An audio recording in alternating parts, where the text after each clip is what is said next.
अथ मंत्रपाठः।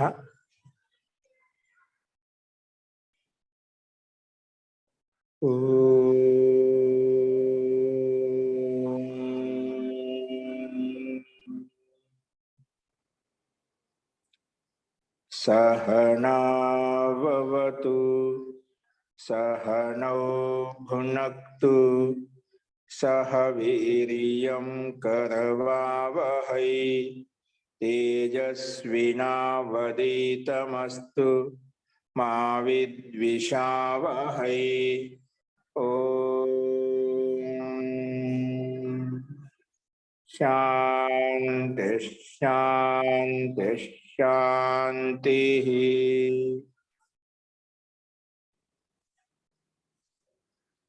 सर्वेभ्यो नमः। अंदरिकी नमस्कारम अंडी।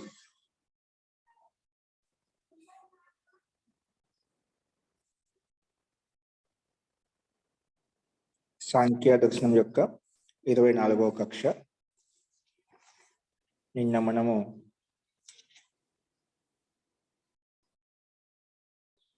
81వ సూత్రం వరకు చూసాము.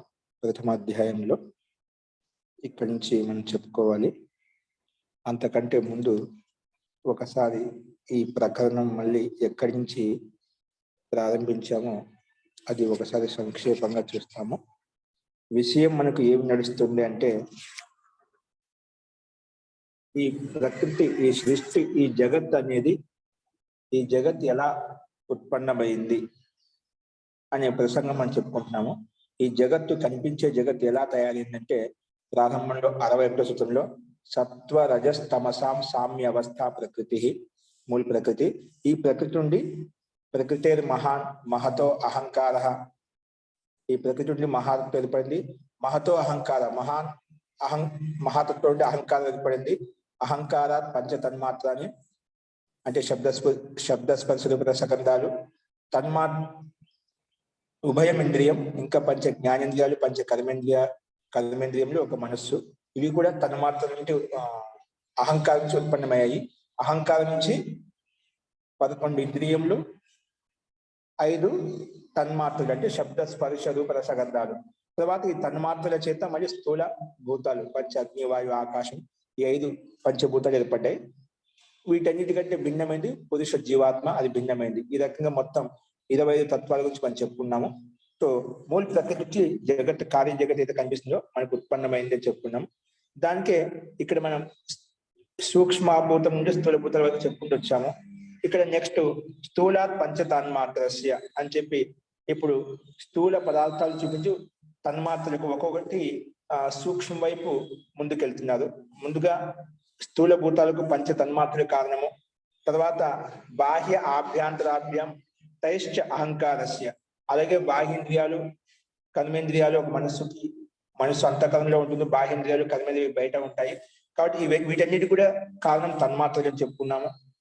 తర్వాత తేన అంతఃకరణస్య, ఈ తన్మాత్రలకు ఈ 11 ఇంద్రియాలకు కారణం అహంకారం చెప్పాం. ఈ అహంకారం కూడా కారణము మహాతత్వం. తేన అంతఃకరణస్య, తేన అంటే ఇక్కడ అహంకారం కూడా అంతఃకరణం అంటే మహాతత్వం, అంటే బుద్ధితత్వం అనేది కారణము. ఈ మహాతత్వానికి కూడా కారణము తతః ప్రకృతి అనేది కారణము అని చెప్పి ఇక్కడ ప్రతిలోభంగా పైన చెప్పిన సూత్రంలో సూక్ష్మ నుంచి స్థూలం వైపు వెళ్ళాము. ఇక్కడ స్థూల భూతాల నుంచి సూక్ష్మ వైపు, దీనికి ఇది కారణం అని చెప్పి చెప్పుకుంటూ వచ్చారు ఇక్కడ. తర్వాత మళ్ళీ జీవాత్మ, దాని యొక్క ఉపయోగం ఏంటి అన్నప్పుడు సంహత పరార్థత్వాత్ పురుషస్య, ఈ ప్రకృతి అయితే మనం చెప్పుకున్నాము, ఇప్పుడు సృష్టి ప్రకృతి చెప్పుకున్నాము, అదంతా కూడా ఎందుకోసం ఉత్పన్నమైంది, ఈ జగత్తు కాల జగత్ ఎందుకోసం అంటే అది సంహతమైంది, అంటే సంఘాతంతో ఉత్పన్నమైంది, సంయోగం చేత ఉత్పన్నమైంది. కాబట్టి ఆ సంహతం ఉత్పన్నమైంది పరుల కోసమే, ఇతరుల కోసం. ఇతరులు ఎవరు ఇక్కడ? పరమాత్మ జీవాత్మ, అంటే తత్వాలు ఉన్నాయి ఇక్కడ. పరమాత్మకే అవసరం లేదు, మిగిలింది జీవాత్మే. కాబట్టి పురుషస్య అంటే జీవాత్మ కోసమే ఈ సృష్టి ఎందుకుందంటే జీవాత్మ కోసమే ఉత్పన్నమైంది. జీవాత్మకు భోగాన్ని, మోక్షాన్ని కలిగించడం కోసమే, పదార్థత్వం కోసం ఈ ప్రకృతి సృష్టి నిర్మించబడింది. కాబట్టి సంహత పదార్థత్వ, ఈ సంహత సంఘాత ప్రకృతి అనేది పదార్థత పదుల కోసమే, అంటే జీవాత్మ కోసమే ఇది ఉత్పన్నమైంది. పురుషుడికి భోగం అపవాదం కలిగించడం కోసమే, ఈ జీవాత్మకు సిద్ధి మోక్షాన్ని కలిగించడం కోసమే ఈ ప్రకృతి ఉత్పన్నమైంది అని ఇంతవరకు మనం చెప్పుకున్నాము.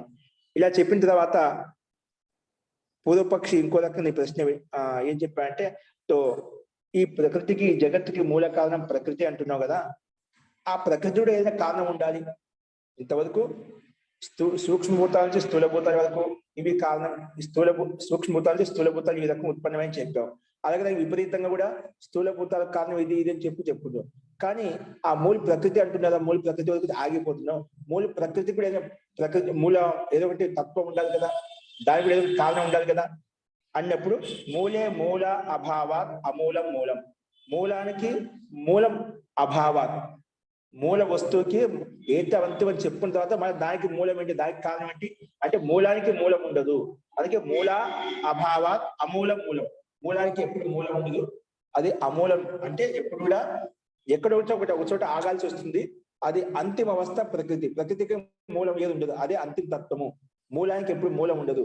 వృక్షానికి వేర్లు మూలమైనప్పుడు దానికి మూలం అంటే మూలానికి మూలం ఎప్పుడు ఉండదు, ప్రశ్నే కలగదు. కాబట్టి మూల అభావ, మూలానికి మూలం లేకపోవడం దాన్ని అమూలం మూలం. మూలం అనేది మూలరహితమైంది అని చెప్పుకున్నాము. పూర్వపక్షి ఆ విధంగా ప్రస్తావించినప్పుడు ప్రకృతి కూడా కారణం ఏంటన్నప్పుడు ప్రకృతికి కారణం అంటే ఏం లేదండి. ఎలాగంటే మూలానికి మూలం ఎలా ఉండదో అలాగే ప్రకృతికి కూడా మూల కారణం ఎలా ఉండదో అదే అంతిమ అవస్థ అని చెప్పుకున్నాం. సో ఒకవేళ మూల కల్పన, మూల కూడా ఉంది, ప్రకృతి కూడా మూల ఉందని కల్పన చేసినప్పుడు, ఊహించినప్పుడు దానివల్ల దోషం ఏంటండి? మూలం కూడా మూలం ఉండొచ్చు కదా. సో దానికి సమాధానం చెప్తున్నాం. పారంపర్యే అపి ఏకత్ర పరనిష్ఠ ఇది సంజ్ఞా మాత్రం. పారంపర్యే అపి ఏకత్ర పరనిష్ఠ ఇది సంజ్ఞా మాత్రం. పారంపర్యం సరే, నువ్వు అలా మూలానికి మూలం ఉందనుకున్నావు, అలా ఉంది అని భావించే దానికి మూలం మళ్ళీ ఇంకో మూలం చెప్పాలి, దానికి మూలం ఇంకో మూలం చెప్పాలి.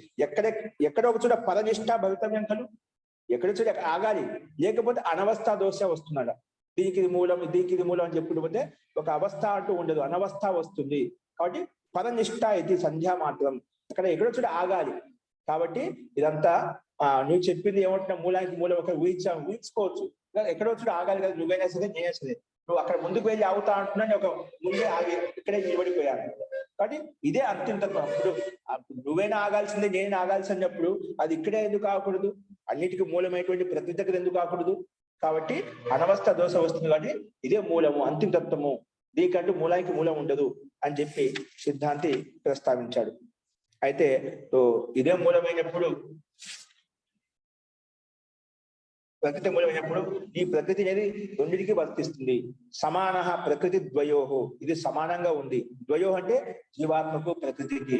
ఈ జీవాత్మ ప్రకృతికి రెండింటికి వర్తిస్తుంది. కాబట్టి ప్రకృతి మూల ప్రకృతి. నువ్వేం చెప్పావు? ఈ సంఘాతమైనటువంటి ప్రకృతి అనేది పురుషుడి కోసం చెప్పావు. పురుషుడిలో జీవాత్మ వచ్చింది, ముక్తాత్మ వచ్చింది, రెండింటికి వర్తిస్తుంది కదా. అంటే ఇది ప్రకృతి ముక్తాత్మను బంధిస్తుంది. సమాన, ఈ ప్రకృతి అనేది రెండింటికి సమానం, బద్ధాత్మ జీవాత్మ రెండింటికి సమానము అని చెప్పి పూర్వపక్షి ప్రస్తావించాడు. అలా ప్రస్తావించినప్పుడు రెండింటికి సమానంగా ఉన్నది కూడా మోక్షం అనేది కలగదు. ఎప్పుడు ప్రకృతి పురుషుడి కోసం అని చెప్పావు కదా, ముక్తాత్మ కూడా అది ప్రకృతి ఎల్లప్పుడూ ఉంటుంది, ఈవిడ పురుషుడే కాబట్టి. కాబట్టి మోక్షం అనే స్థితి అసలు సంభవించదు. వాళ్ళ మోక్షం కోసం ఇంత ప్రయత్నించడం ఎందుకు? దానికి సమాధానంగా అధికార త్రైవిద్యా నా నియమ. లేదండి, ముక్తాత్మలకు సామాన్య జీవాత్మలకు అధికారం భిన్న భిన్నంగా ఉంటుంది, యోగ్యత భిన్న భిన్నంగా ఉంటుంది. అందుకే నా నియమ చెప్పింది సమాన అని, ప్రకృతి యొక్క సంబంధం సమానంగా ఉంటుంది అంటున్నావు కదా, అది నా నియమం కాదు. ఎందుకంటే అధికార త్రైవిధ్యంగా ఉంది. ముక్తాత్మలకు యోగ్యత భిన్నంగా ఉంటుంది, సాంసారిక బద్ధాత్మకు యోగ్యత భిన్న భిన్నంగా ఉంటుంది. ఎవరితో యోగ్యత ఎక్కువగా ఉందో వాళ్ళు శీఘ్రంగా ప్రయత్నం చేసి కర్మలు చేస్తూ అనుకూలంగా మోక్షానుకూల కర్మలు చేస్తూ ముక్తికి వెళ్ళిపోతారు. కొంత మధ్య స్థాయిలో ఉండేవాళ్ళు సంసార జన్మాంతరంలో భోగాలు అనుభవిస్తూ అక్కడ తర్వాత వాళ్ళు ముక్తిని పొందగలుగుతారు. కొంతమంది ఇంకా కర్మలు చాలా తక్కువగా మందగతిలో చేసేవాళ్ళు వీళ్ళు ఇక్కడే సంసార చక్రంలో సంసార బంధం తిరుగుతూ ఇక్కడే ఉంటారు. కాబట్టి అందరికీ యోగ్యత భిన్న భిన్నంగా ఉంటుంది. కాబట్టి ఇది నియమం వర్తించదు. ఎవరైతే ఈ సంసార బంధాన్ని తిరిగించుకొని వెళ్ళిపోయారో వాళ్ళకి ప్రకృతి అనేది బంధనానికి కారణం కాదు. వాళ్ళ యోగ్యతని బట్టి ఉంటుంది. యోగ్యత లేదా వాళ్ళ సంసార బంధనం ఉంటుంది. ఎవరికి ఇది యోగ్యత ఉంటుందో వాళ్ళకి సంసార బంధనం ఉండదు. కాబట్టి అధికార త్రైవిధ్యం ఉంది, యోగ్యత భిన్న భిన్నంగా ఉంది. కాబట్టి ఈ ప్రకృతి ముక్తాత్మలకు సంసారిక బద్ధాత్మకు సమానం కాదు అని చెప్పి సమానం చెప్పాడు. అలా చెప్పిన తర్వాత దీన్ని ఇంకోటి కార్యకారణానికి అనుమాన ప్రకారంగా మళ్ళీ ఇంకో రకంగా ముందు చెప్పిన విషయాన్ని భిన్నంగా ప్రస్తావిస్తున్నాడు. మహద్ ఆఖ్యం ఆద్యం కార్యం తన్మనః. ఇప్పుడు ఈ ప్రకృతికి మొట్టమొదటి వికారం అనేది మహాతత్వము. మహాతత్వం పేరు గల వికారము.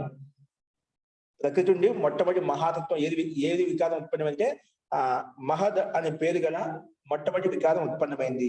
దాన్ని తన్మనః, దాన్ని మనః అని కూడా అంటాము. ముందు మహాతత్వం చెప్పుకున్నాము, అంతఃకరణం చెప్పుకున్నాము, ఇక్కడేమో తద్ మనః, మనః అని కూడా చెప్పుకున్నాం. ఎందుకంటే ఈ మనః సామష్టికం మనః. ఎందుకంటే సామష్టికం అంటే అన్ని వైపులు అన్ని రకాలుగా ఆలోచిస్తుందన్నమాట. అంటే సామష్టికం అంటే సంసారికి బంధనానికైన కారణం ఈ మనసే, ముక్తికి మోక్ష కారణం ఈ మనసే. మనహే మనుష్యానం కారణం బంధ మోక్షయో అని చెప్పి చెప్పుకుంటామంట. కాబట్టి తన మనః, ఈ మనః అని కూడా చెప్పుకోవచ్చు మహాతత్వాన్ని అని చెప్పి ఇక చెప్పారు. తర్వాత చరమో అహంకార. చరమో అహంకార, ఎందుకంటే ఈ మహాతత్వం ద్వారా మళ్ళీ అహంకారం ఉత్పన్నమైంది. ఇది అహంకారం ఇంకా చరమైన అంటే అంతిమైన. ఎందుకంటే ఈ అహంకారం తత్వం ద్వారానే, ముఖ్యమైన తత్వం ద్వారానే మిగిలిన 11 ఇంద్రియాలు మనం ముందు చెప్పుకున్నాం. 11 ఇంద్రియాలు, శబ్ద స్పర్శ రూప రసగంధాలు ప్లస్ పంచభూతాలు అగ్ని వాయు ఆకాశం జలం భూమి ఇవన్నీ కూడా ఉత్పన్నమవుతాయి. అందుకే చరమ కారణము. చరమో అహంకార, అహంకారం చరమైన అంతిమైంది. దీని ద్వారా మిగిలిన తత్వాలు ఏవైతే ఉన్నాయో 16 తత్వాలు, పంచ జ్ఞానేంద్రియాలు, పంచ కర్మేంద్రియాలు, పంచ తన్మాత్రలు, ఒక మనసు, మొత్తం 16 తత్వాలనేవి ఈ అహంకారం ద్వారా ఉత్పన్నమవుతాయి. అందుకే చరమః అని చెప్పుకున్నాం. ఎందుకంటే తత్కార్యత్వం ఉత్తరేషాం, తత్కార్యత్వం ఉత్తరేషాం, దీన్ని కార్యత్వం. ఎందుకంటే ఇవి అహంకారికి కార్యములు. ఇవన్నీ కూడా పంచభూతాలు, పంచ జ్ఞానేంద్రియాలు, పంచ తన్మాత్రలు ఇవన్నీ కూడా అహంకార కార్యములు. అందుకే అహంకార కార్యం. తత్కార్యం కార్యత్వం ఉత్తరేషం, ఉత్తరం అంటే ఉత్పన్నమైనటువంటి అహంకారం ద్వారా ఉత్పన్నమైనటువంటి అన్నిటికీ కారణము ఈ అహంకారమే అని చెప్పుకున్నాం. ఇలా చెప్పిన తర్వాత కాబట్టి ఆద్య హేతుత తద్వారా పారంపర్యేపి అనువత్. సరే, ఇవన్నీ ఆది కారణం ప్రకృతి అని చెప్పుకుంటున్నాం కదా. ఈ ప్రకృతి ప్రాథమిక కారణం అంటున్నాం.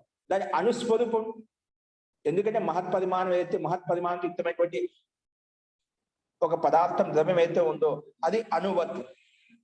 దాన్ని పరంపరా ప్రకారంగా అణుగా స్వీకరించవచ్చు. ప్రకృతి అనకుండా అణు అని చెప్పవచ్చు.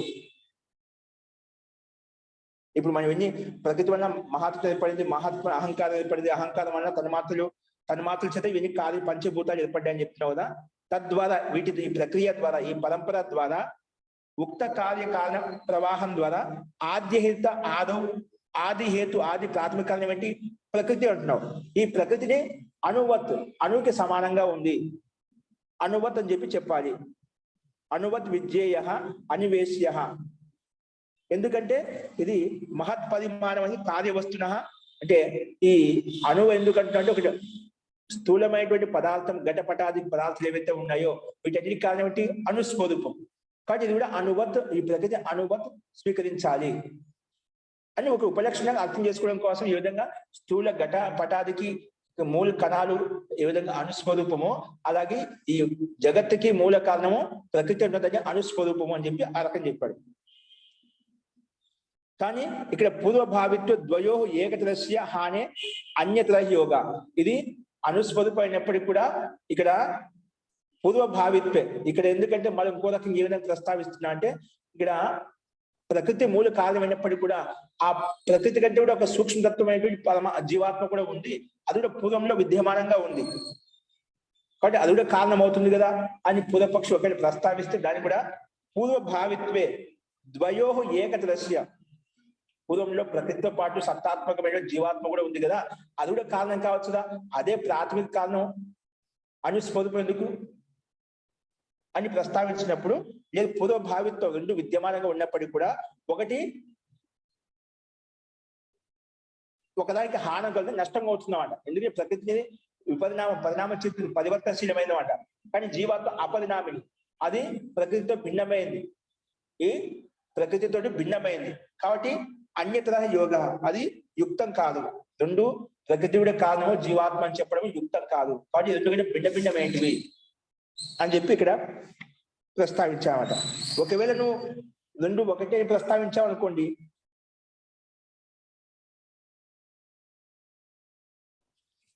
అణుస్వరూపంగా ప్రస్తావించామనుకోండి, ఒకవేళ రెండు అంటే జీవాత్మ కూడా ప్రకృతి కూడా కారణము జీవాత్మ ఉంటుంది అని స్వీకరించినప్పుడు ఇది అనుస్వరూపంగా మారిపోతుంది ప్రకృతి అని చెప్పినప్పుడు పూర్వపక్షి, లేదంటే రెండు సత్తాత్మకంగా విద్యమానం ఉన్నప్పటికీ ఒకదానికి పరిణామ స్వరూపం కలిగింది, రెండు భిన్న భిన్నంగా ఉన్నాయి కాబట్టి ప్రకృతి పరిణామ స్వరూపం కలిగింది, నిరంతరంగా పరిణామం చెందుతూ ఉంటుంది. జీవాత్మ అపరిణామ స్వరూపం ఉంది కాబట్టి అది యుక్తి సంగతం కాదు. ఒకవేళ అనుస్వరూపంలో స్వీకరిస్తే ఈ ప్రకృతిని, ఒకవేళ ఈ ప్రకృతి అనుస్వరూపంగా స్వీకరిస్తే ప్రకృతి అనకుండా అనుస్వరూపం స్వీకరిస్తే పరిచ్ఛిన్నత్వ నా సర్వోపాదనం. అణువు అన్నప్పుడు అది అణువు అనేది ఏకదేశంలో ఉంటుంది, ఒకే స్థానంలో ఉంటుంది, ఒకే తత్వానికి కారణం అవుతుంది కాబట్టి అది అన్నిటికీ కారణం కాదు. ఇప్పుడు మిట్టి ద్వారా ఉత్పన్నమైన పార్థివ పదార్థాలు ఏవైతే ఉన్నాయో అది ఆ మిట్టి ద్వారా ఉత్పన్నమైన పదార్థాలకే కారణం అవుతాయి, కానీ జలం ద్వారా ఉత్పన్నమైనటువంటి పదార్థాలకు కారణం కావు, అగ్ని ద్వారా ఉత్పన్నమైన పదార్థాలకు కారణం కావు. కాబట్టి ఏకదేశంలో ఉంటుంది కాబట్టి అన్నిటికీ కారణం కాదు. అది అణువు అనకుండా మూల ప్రకృతిని స్వీకరించామనుకోండి అన్నిటికీ కారణం అవుతుంది. కాబట్టి అన్నిటికీ కారణం సర్వ ఉపాదాన కారణం ప్రకృతి అవుతుంది కానీ అనుస్వరూపం కాదు అని చెప్పి సిద్ధాంతి ప్రస్తావించాడు. అంతేకాకుండా తద్ ఉత్పత్తి శృతేశ్చ, వాటి యొక్క ఉత్పత్తి అనేది కూడా ఈ సృష్టికి ఉత్పత్తి అనేది ఆ ప్రకృతి నుండి ఉత్పన్నమైంది అని చెప్పి శృతి కూడా ప్రమాణం చెప్పుకున్నాం. నాసదే సూక్తంలో తమ ఆసీత్ తమసా గూఢమగ్రే అప్రకేతం సర్వం సలిలమా ఇదం తుత్స్యేన అభ్వపిహితం యదాసిత్ తన్ మహిళా జాయతైకం అని చెప్పి కొన్ని శృతి యొక్క ప్రమాణం చూశారు. ఇది కేవలము అనుస్వరూపం కాదండి, ఈ సృష్టికి జగత్తుకి కారణం ప్రకృతి, మూల ప్రకృతిని స్వీకరించాలి. ఎందుకంటే ఇది శృతి కూడా చెప్తుంది ఉత్పత్తి శృతేష్ట, ఈ జగత్తుకి ఉత్పత్తి మూల ప్రకృతి నుండే ఉత్పన్నమైందని చెప్పి శృతి కూడా మనకు చెప్తుంది. అప్పుడు పూర్వపక్షి మళ్ళీ ఏమంటున్నా అంటే ఇక్కడ మూల ప్రకృతి నుండి ఉత్పన్నం అవుతుంది, మూల ప్రకృతి నుండి ఉత్పన్నం అవుతుంది రకరకాలు చెప్పుకుంటూ వస్తున్నావు కదా, ఈ ప్రకృతి ఎక్కడ కనిపిస్తుందండి? ఈ ప్రకృతి ఎక్కడ కనిపిస్తుంది? అదృశ్యంగా ఉంది, అది కనిపించడం లేదు. కాబట్టి నువ్వు ప్రకృతి అని చెప్పవద్దు. అవస్తున సృష్టి, ఈ జగత్తు సృష్టి ఎంత కనిపిస్తుందో ఆ వస్తు ద్వారా ఉత్పన్నమైంది అని చెప్పు అంట. ప్రకృతి ఎక్కడ కనిపిస్తుందని? తత్వగుణం, రజోగుణం, తమోగుణం యొక్క సామ్యావస్థ ప్రకృతి అని చెప్పి ప్రకృతి ఎక్కడ కనిపిస్తుంది? కాబట్టి ప్రకృతి అదృశ్యాత్మ, ఇది కనిపించడం లేదు. ప్రకృతి అదృశ్యత్వ సా నా వస్తు, అది వస్తువు కాదు, పదార్థం కాదు, ద్రవ్యం అంటూ కాదు అది. కాబట్టి ఆ వస్తువు ద్వారా ఈ సృష్టి ఉత్పన్నమైంది అలా చెప్పు అని పూర్వపక్షి అంటాడు. అప్పుడు సిద్ధాంతం చెప్పాడంటే నా అలా చెప్పనికి కాదు, అవస్తునో వస్తు సిద్ధి, ఏదైతే వస్తువు కాదు నువ్వు వస్తువు స్వీకరించినప్పుడు ఆ వస్తువు ద్వారా వస్తువుకి సిద్ధి కలదు.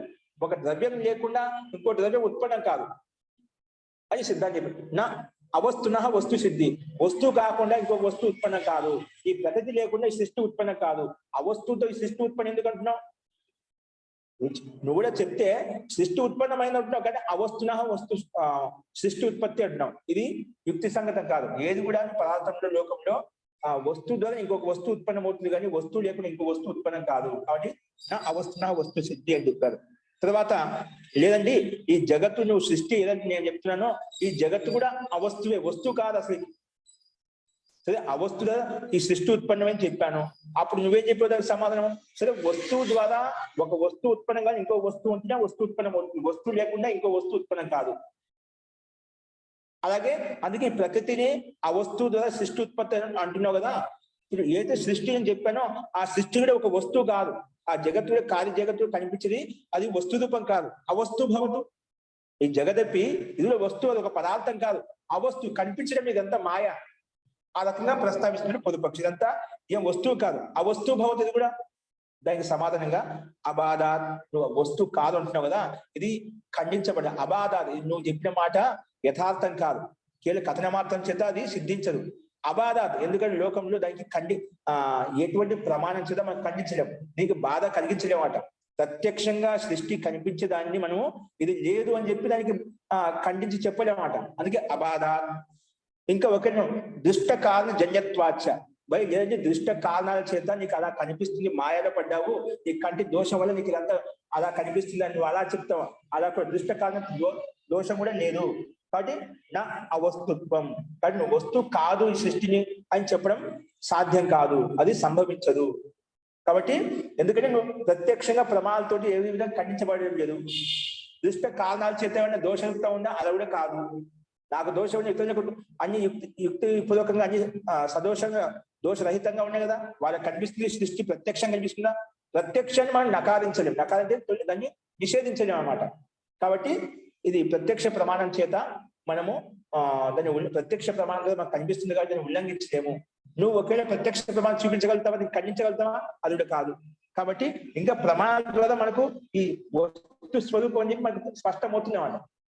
అందుకే ప్రత్యక్షంగా పంచభూతాలు పంచ జ్ఞాని వెళ్ళి మనము అన్ని రకాలుగా అనుభూతులు పొందుతున్నాం. కాబట్టి ఇది ప్రత్యక్ష విరుద్ధం చెప్పిన కథము, ఆ వస్తువు కాదు అని చెప్పి, ఇది వస్తువు కానీ వస్తువే, వస్తువుని స్వీకరించినప్పుడే అలా సాధ్యమవుతుంది అని చెప్పాడు. ఎందుకంటే భావే తద్ యోగేన తత్ సిద్ధి, అభావే తద్ అభావాత్ కుతస్థితం తత్ సిద్ధి. ఏదైనా భావాత్మకమైన వస్తువు ఉన్నప్పుడే దానికి భావాత్మకమైనటువంటి ఇంకో వస్తువు ఉత్పన్నమవుతుంది. భావాత్మకమైన వస్తువు లేకపోతే భావాత్మకమైన వస్తువు కూడా ఉత్పన్నం కాదు. కుతస్థితం తత్ సిద్ధి, వస్తువు లేనప్పుడు ఇంకో వస్తువు ఎలా ఉత్పన్నమవుతుంది అంటే కాదు, సంభవించదు అని సిద్ధాంతి ఇంకో విధంగా కూడా చెప్పాడు. ఏదైనా ఒక వస్తువు ఉత్పన్నం, వస్తువు ద్వారా వస్తువు ఉత్పన్నమవుతుంది, వస్తువు లేకపోతే వస్తువు ఉత్పన్నం కాదు. కారణం చేత కార్యం ఉత్పవుతుంది, కారణం లేకపోతే కార్యం కూడా లేదు. అంటే కార్యం ఉంది అంటే కార్య వస్తువు ఉందంటే ఖచ్చితంగా కారణం ఉంటుంది. అలాగే ప్రకృతి సృష్టి కనిపిస్తుంది, ఇంత విశాలమైన బ్రహ్మాండం కనిపిస్తుంది అంటే ఖచ్చితంగా కారణం ప్రకృతిని స్వీకరించాలి. అణువు అని చెప్పి స్వీకరించబడింది వస్తువు కాదు, ఇది అణువు స్వరూపం అని చెప్తే అది వీలు కాదు, అది లోక విరుద్ధము, ప్రత్యక్ష విరుద్ధము. కాబట్టి ఈ రకంగా చెప్పాడు.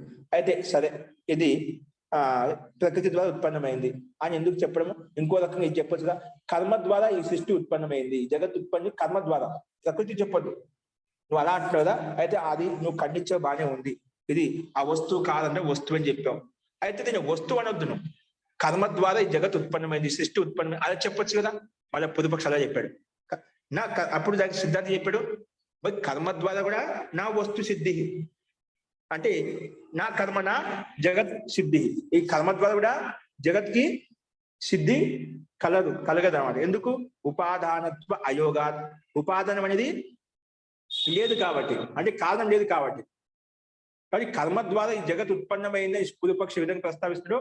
మరి కర్మ ద్వారా ఎలా సంభవిస్తుంది? సంభవించదు. ఎందుకంటే ఉపాదానత్వ అయోగ, ఉపాధి అంటే కారణంకి అయోగత్వ, యోగం లేదు కాబట్టి. కారణం ఉంటే కార్యం ఉత్పన్నం అవుతుంది. నువ్వు కర్మ అనేది అది ఏంటి? ఆ కర్మ అనేది కూడా చేయాలంటే ఖచ్చితంగా కారణం ఉండాలి, కారణం ఉంటే కర్మ చేయగలుగుతాం. అందుకే ఉపాదాన అయోగత్వ అని చెప్పి. ఎందుకంటే పూర్వపక్షి ఏదో ఒక రకంగా అలా ఊహిస్తున్నాడు. ఏ రకంగా ఊహిస్తున్నాడు? ఈ జగత్ సిద్ధిలో జగత్ ఉత్పత్తి ఏదైతే కనిపిస్తుందో, మనకు సృష్టి ఉత్పత్తి ఏదైతే కనిపిస్తుందో, దీనికి భావరూప జగత్ సిద్ధిలో ఈ భావరూపాయ ప్రకృతికి, భావాత్మని ప్రకృతికి స్వీకరించడం ఎందుకు? ఏ అవసరం ఉంది? కాబట్టి నువ్వు అలా స్వీకరించే యస్యాహ వివేకో అపేక్షితే, ఆ మళ్ళీ దాన్ని భావాత్మకమైన సృష్టిని ప్రకృతి కారణం అని చెప్పు, మళ్ళీ దానికోసం తత్వజ్ఞాన్ని పొందు, ఇవన్నీ ఎందుకు? కాబట్టి భవతు కర్మణ జగత్ సిద్ధి, కర్మ సిద్ధి ద్వారానే ఈ జగత్ ఉత్పత్తి కలిగింది అలా చెప్పు, అలా స్వీకరించవచ్చు కదా అన్నప్పుడు దానికి సమాధానం కర్మనో నా జగత్ సిద్ధి సంభవతి, కర్మ జగత్ సిద్ధి సంభవించదు. ఎందుకు సంభవించదంటే ఉపాదానత్వ అయోగాత్, ఉపాదానత్వం యోగం లేదు. ఎందుకంటే కర్మ అనేది ద్రవ్య నిష్ఠత్వాత్, కర్మ ఎల్లప్పుడు ద్రవ్యంలోనే ఉంటుంది. ద్రవ్యాత్ భిన్నం నా తత్ స్వసత్తాత్మక, ద్రవ్యం కంటే భిన్నంగా స్వసత్తా అనేది ఉండదు. కాబట్టి భవతు తత్ కార్యస్య లక్షణం, కానీ అది కార్యానికి లక్షణం కావచ్చు. ఒక పని, ఒక జగత్ సృష్టిగా కర్మ అనేది కార్యమే, కార్యస్య లక్షణం భవతు, అది కార్యం అంటే జగత్ సృష్టికి ఆ కర్మ అనేది కారణం కావచ్చు, కానీ నతు ఉపాదానం, ఈ కర్మ అనేది ఉపాదానం కాదు. ఉపాదానం ద్రవ్యం స్వీకరించాలి, ఒక సత్తాత్మక పదార్థాన్ని స్వీకరించాలి. కాబట్టి ఏదో రూపాంతరం ఆదత్తే, అది రూపాంతరం చెందుతూ ఉంటుంది, పరిణామం చెందుతూ ఉంటుంది, పరిణమతే. కాబట్టి కర్మతో ద్రవ్యస్థం, కర్మ అనేది ఎల్లప్పుడూ ద్రవ్యంలో సిద్ధమై ఉంటుంది, అంటే వస్తువులనే స్థితంగా ఉంటుంది. ఎప్పటి వరకు ఉంటుంది? యావత్ కర్మనో అంతః స్యాత్ తావదేవ అవతిష్టది. ఎంతవరకు కర్మ ఉంటుంది అక్కడ ద్రవ్యం ఉంటుందన్నమాట. కర్మ లేకపోతే ద్రవ్యం ఉండదు. అలాగే ద్రవ్యం ఉంటే కర్మ అంటే ద్రవ్యం. కాబట్టి కర్మ చేయాలంటే ఖచ్చితంగా ద్రవ్యాత్మకమైన వస్తువు పదార్థం ఉంటేనే కర్మ చేయగలుగుతావు. కర్మ సమాప్తమైన ద్రవ్యం కూడా ఉంటుంది అన్నమాట. ఇలా ద్రవ్యం ఉంటే కర్మ ఉంటుంది. అలాగా యావత్ ద్రవ్యభావి కర్మ, ద్రవ్యాన్ని ఆశ్రయించి ఉంటుంది కర్మ. కాబట్టి తావదేవ అవతిష్టతే నా స్థాయి, కర్మ వైపు స్థాయిగా ఉండదు అన్నమాట. ఎప్పుడు ద్రవ్యం ఉంటే కర్మ ఉంటుంది, ద్రవ్యం లేకపోతే కర్మ ఉండదు. అందుకే నా స్థాయిగా ఉండదు. కింద ప్రకృతిరేవ పరిణామో జగత్. ఈ ప్రకృతి రూప जो కార్య జగత్ పరిణామ జగత్ అయితే ఉందో అది విపరిణామం చెందుతూ ఉంటుంది, అంటే పరివర్తన చెందుతూ ఉంటుంది, గతిశీలంగా ఉంటుంది. తస్మాత్ ప్రకృతి వివేకో అపేక్ష. అందుకే ప్రకృతి యొక్క తత్వజ్ఞానం తెలుసుకోవడం ముఖ్యమైనది. ఈ ప్రకృతి యొక్క తత్వజ్ఞానం తెలిసినప్పుడు మనకు ముక్తి కలుగుతుంది. కాబట్టి కర్మ ద్వారా ఎప్పుడు కూడా సృష్టి జగత్ ఉత్పత్తి కాదు. జగత్ ఉత్పత్తి కావాలి అంటే ఖచ్చితంగా ఉపాదాన కారణం స్వీకరించాలి. ఆ ఉపాదాన కారణం ప్రకృతిని స్వీకరించి దాన్ని యథార్థంగా తెలుసుకున్నప్పుడే, తత్వజ్ఞానం తెలుసుకున్నప్పుడే మోక్షం కలుగుతుంది అని చెప్పి నిన్న మనము ఇంతవరకు చెప్పుకున్నాము. అస్తు. ఇందులో ఇప్పుడు చెప్పిన వాటిల్లో ఏదైనా సందేహం చెప్పండి. అర్థమైందండి? ఈ రకంగా మనం ప్రకృతి మూల కారణం అని చెప్పి చెప్పుకుంటూ వస్తున్నాం.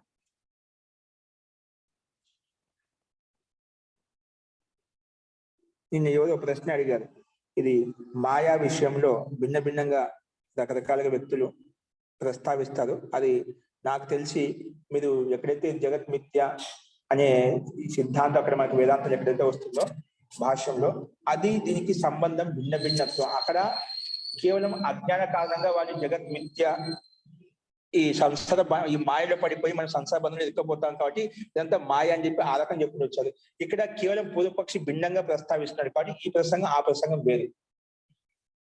కాబట్టి ఇది దానితో సంబంధమైనది కాదు. కాబట్టి మనము ఆ ప్రసంగం వచ్చినప్పుడు చర్చించుకుంటే బాగుంటుంది. ఒకవేళ దీంట్లో మీరు ఏమైనా ప్రస్తావించాలనుకుంటే చెప్పవచ్చు ఈ సందర్భంలో.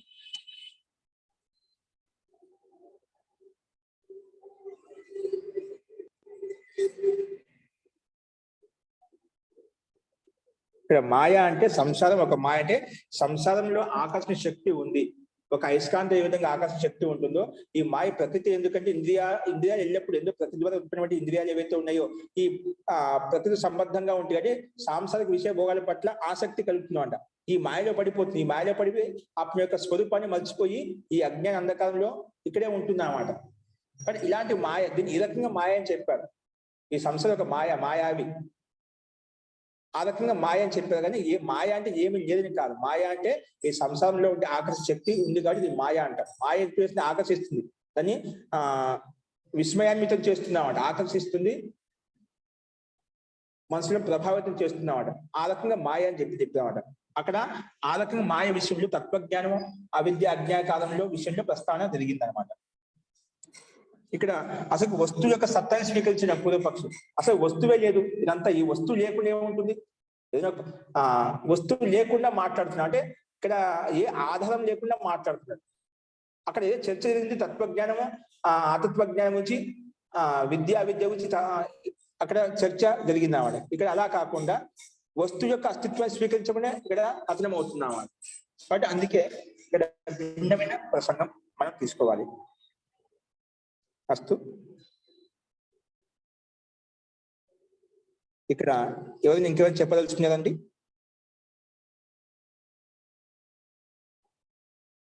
అస్తు. ప్రకృతం అనుసరామః.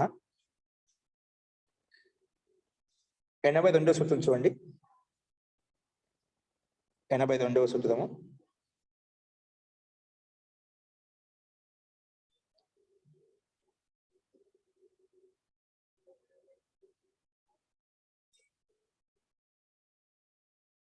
నా ఆనుశ్రవికాదపి తత్సిద్ధి. ఏంటండి? నా ఆనుశ్రవికాదపి తత్సిద్ధి.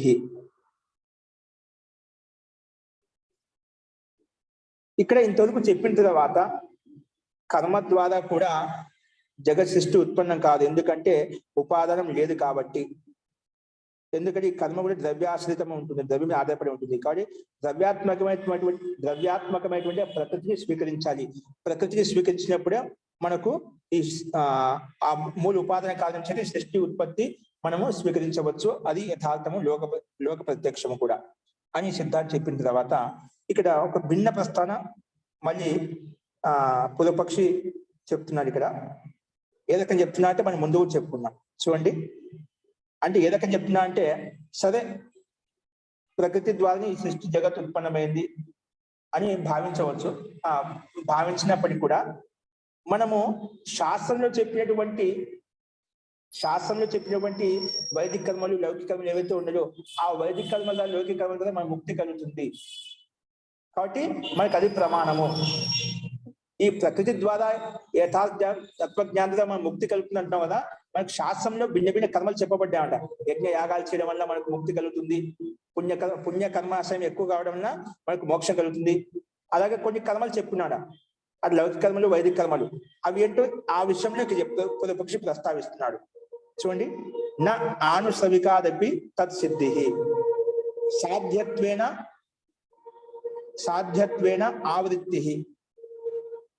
సాధ్యత్వేన ఆవృత్తి యోగా ఆ పురుషార్థత్వం. సాధ్యత్వేన ఆవృత్తి యోగా ఆ పురుషార్థత్వం అని చెప్పి ఇక్కడ సూత్రం చెప్పారు. ఏంటి ఆనుశ్రవికం? చూడండి, భాషను చేస్తే మీకు స్పష్టమవుతుంది. ఆనుశ్రవికాత్ అపి తత్సిద్ధి నా. ఆనుశ్రవికం అంటే ఏమిటి? ఇక్కడ ప్రస్తుత వ్యాఖ్యానిస్తున్నారు, చూడండి. సూత్రంలో మొట్టమొదటి పదం ఏంటి? ఆనుశ్రవికాత్ అపి తత్సిద్ధి నా. ఆనుశ్రవికం అంటే అనుశ్రూయతే. ఏంటి అనుశ్రూయతే? వేదాత్ ఇది ఆనుశ్రవిక.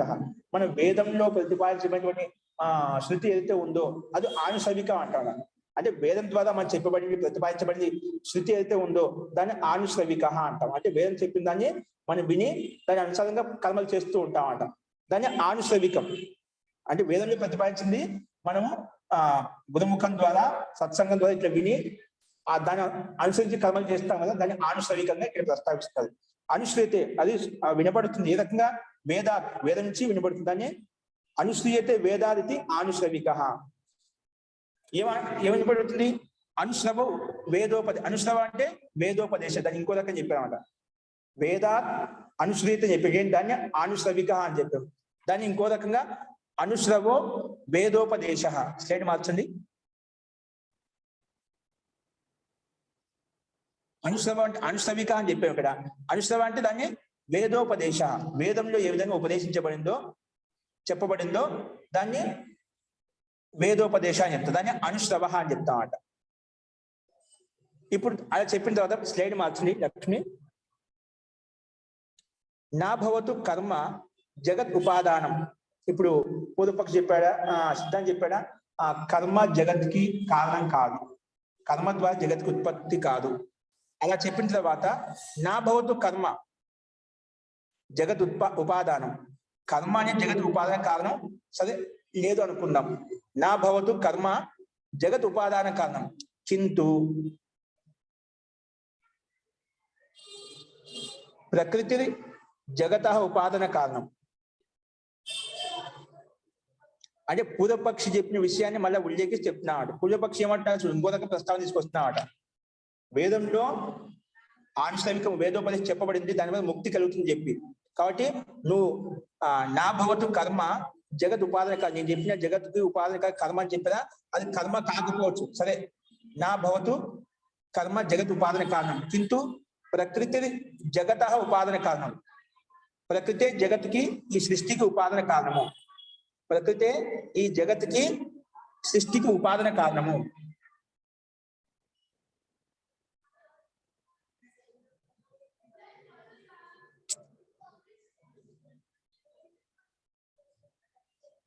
మహోదయ 81 కదా మీరు చెప్పేది? 82 అండి, 81 కాదు. పెడతాను. ఓకేనండి.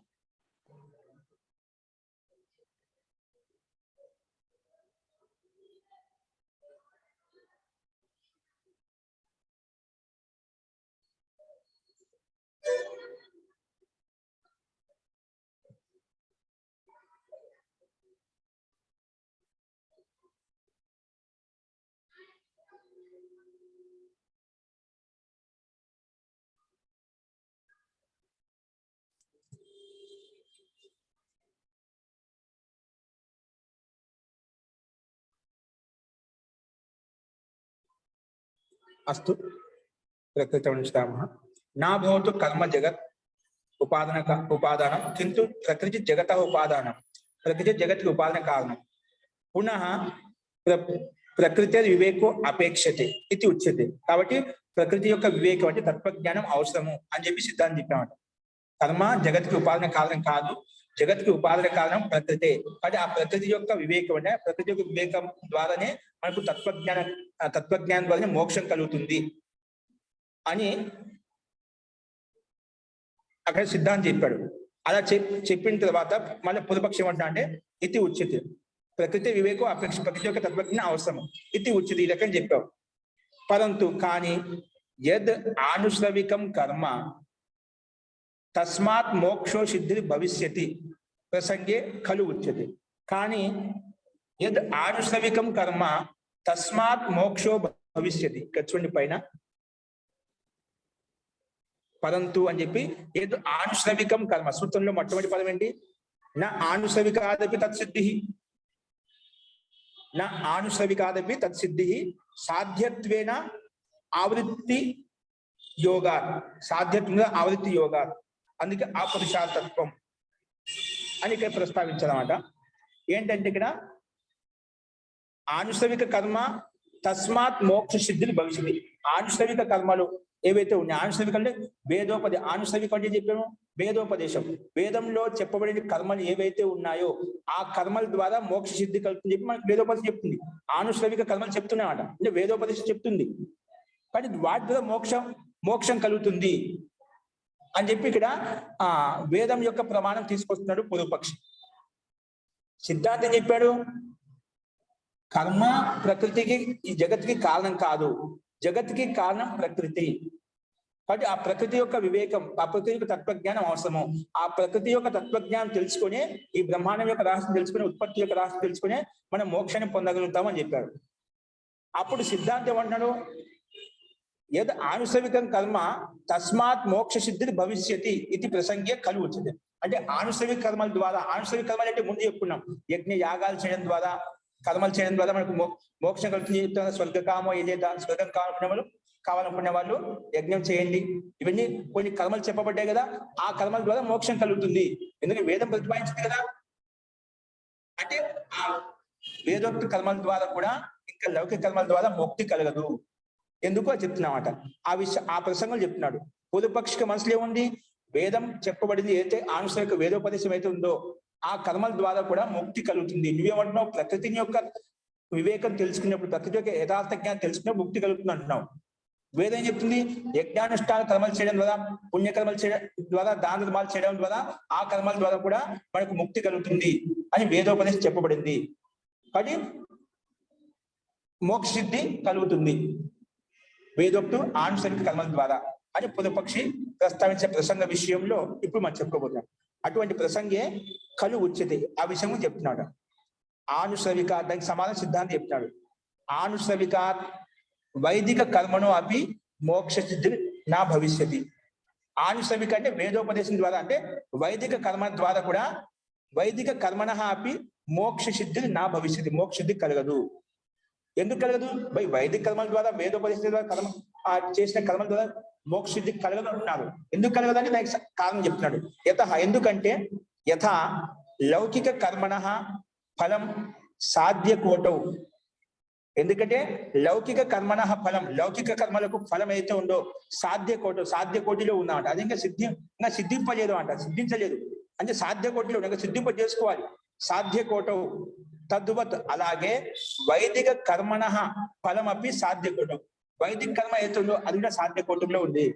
వైదిక కర్మ కూడా అది కూడా సాధ్య కోటిలోనే ఉంది, అంటే అది కూడా ఇంకా సిద్ధించలేదు అన్నమాట, సిద్ధింప చేసుకోలేదు.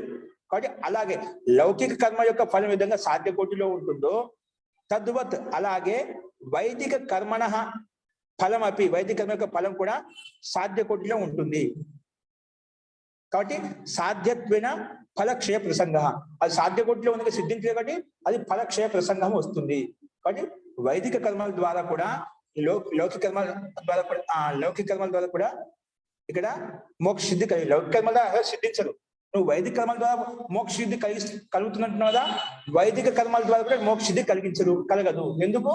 లౌకిక కర్మల యొక్క ఫలం ఏ విధంగా మనకు సిద్ధించదో, నష్టమవుతుందో, అలాగే వైదిక కర్మల ద్వారా కూడా ఆ ఫలం నష్టమవుతుంది. ఎందుకంటే ఉచ్యతే ఆ విషయం చెప్తున్నాడు. ఫలక్షయ ప్రసంగ, ఫలక్షయం అంటే ఫలం క్షీణం అవుతుంది. ఎందుకు? ఉచ్యతే చ తద్యత ఇహ కర్మచితో లోకః క్షీయతే, ఇహ కర్మచితో లోకః క్షీయతే. ఏవమేవ అముత్ర పుణ్యచితో లోక క్షీయతే. ఇక్కడ చాందోగ్య ఉపనిషత్ యొక్క ప్రమాణం చూపిస్తున్నామట. అంటే సిద్ధాంతం చెప్పాడు వైదిక కర్మల ద్వారా, పూర్వపక్షం చెప్పాడు వైదిక కర్మల ద్వారా, ఆనుషవిక కర్మల ద్వారా, అంటే వేదోపదేశం ద్వారా చెప్పిన కర్మలు ఏవైతే ఉన్నాయో వాటి ద్వారా మోక్ష సిద్ధి కలుగుతుంది. సిద్ధాంతం ఏమంటున్నారు ఇక్కడ, వైదిక కర్మల ద్వారా కూడా మోక్ష సిద్ధి కలగదు. ఎందుకంటే లౌకిక కర్మల యొక్క ఫలం ఏ విధంగా మనకు సిద్ధించదో అలాగే వైదిక కర్మల యొక్క ఫలం కూడా సిద్ధించదు. ఎందుకు దాని కారణం చెప్తున్నాడు. ఎందుకంటే తద్యత ఇహ కర్మచితో లోక, ఇక్కడ ఈ లోకంలో ఏవైతే కర్మలు చేసామో కర్మచితో లోక క్షీయతే. ఈ లోకంలో ఏవైతే కర్మలు చేస్తున్నావో, కర్మల ద్వారా ఏదైతే నువ్వు పుణ్యాన్ని అర్జిస్తున్నావు, దాని ద్వారా ఏదైతే సుఖ విశేషం కలుగుతుందో అవన్నీ కూడా కర్మల యొక్క ఫలితం ఇక్కడ అనుభవిస్తున్నావు, ఇక్కడ భోగాన్ని అనుభవిస్తున్నావు, ఇక్కడ నష్టం అవుతున్నాయి అన్నమాట. ఇక్కడ ఈ లౌకిక అంటే ఈ లోకంలో ఏవైతే కర్మలు చేస్తూ పురుషార్థం చేస్తూ నువ్వైతే సుఖ విశేషాన్ని పొందుతున్నావో ఆ కర్మల యొక్క ఫలితాన్ని అనుభవిస్తూ ఇక్కడే అది నష్టమైపోతుంది.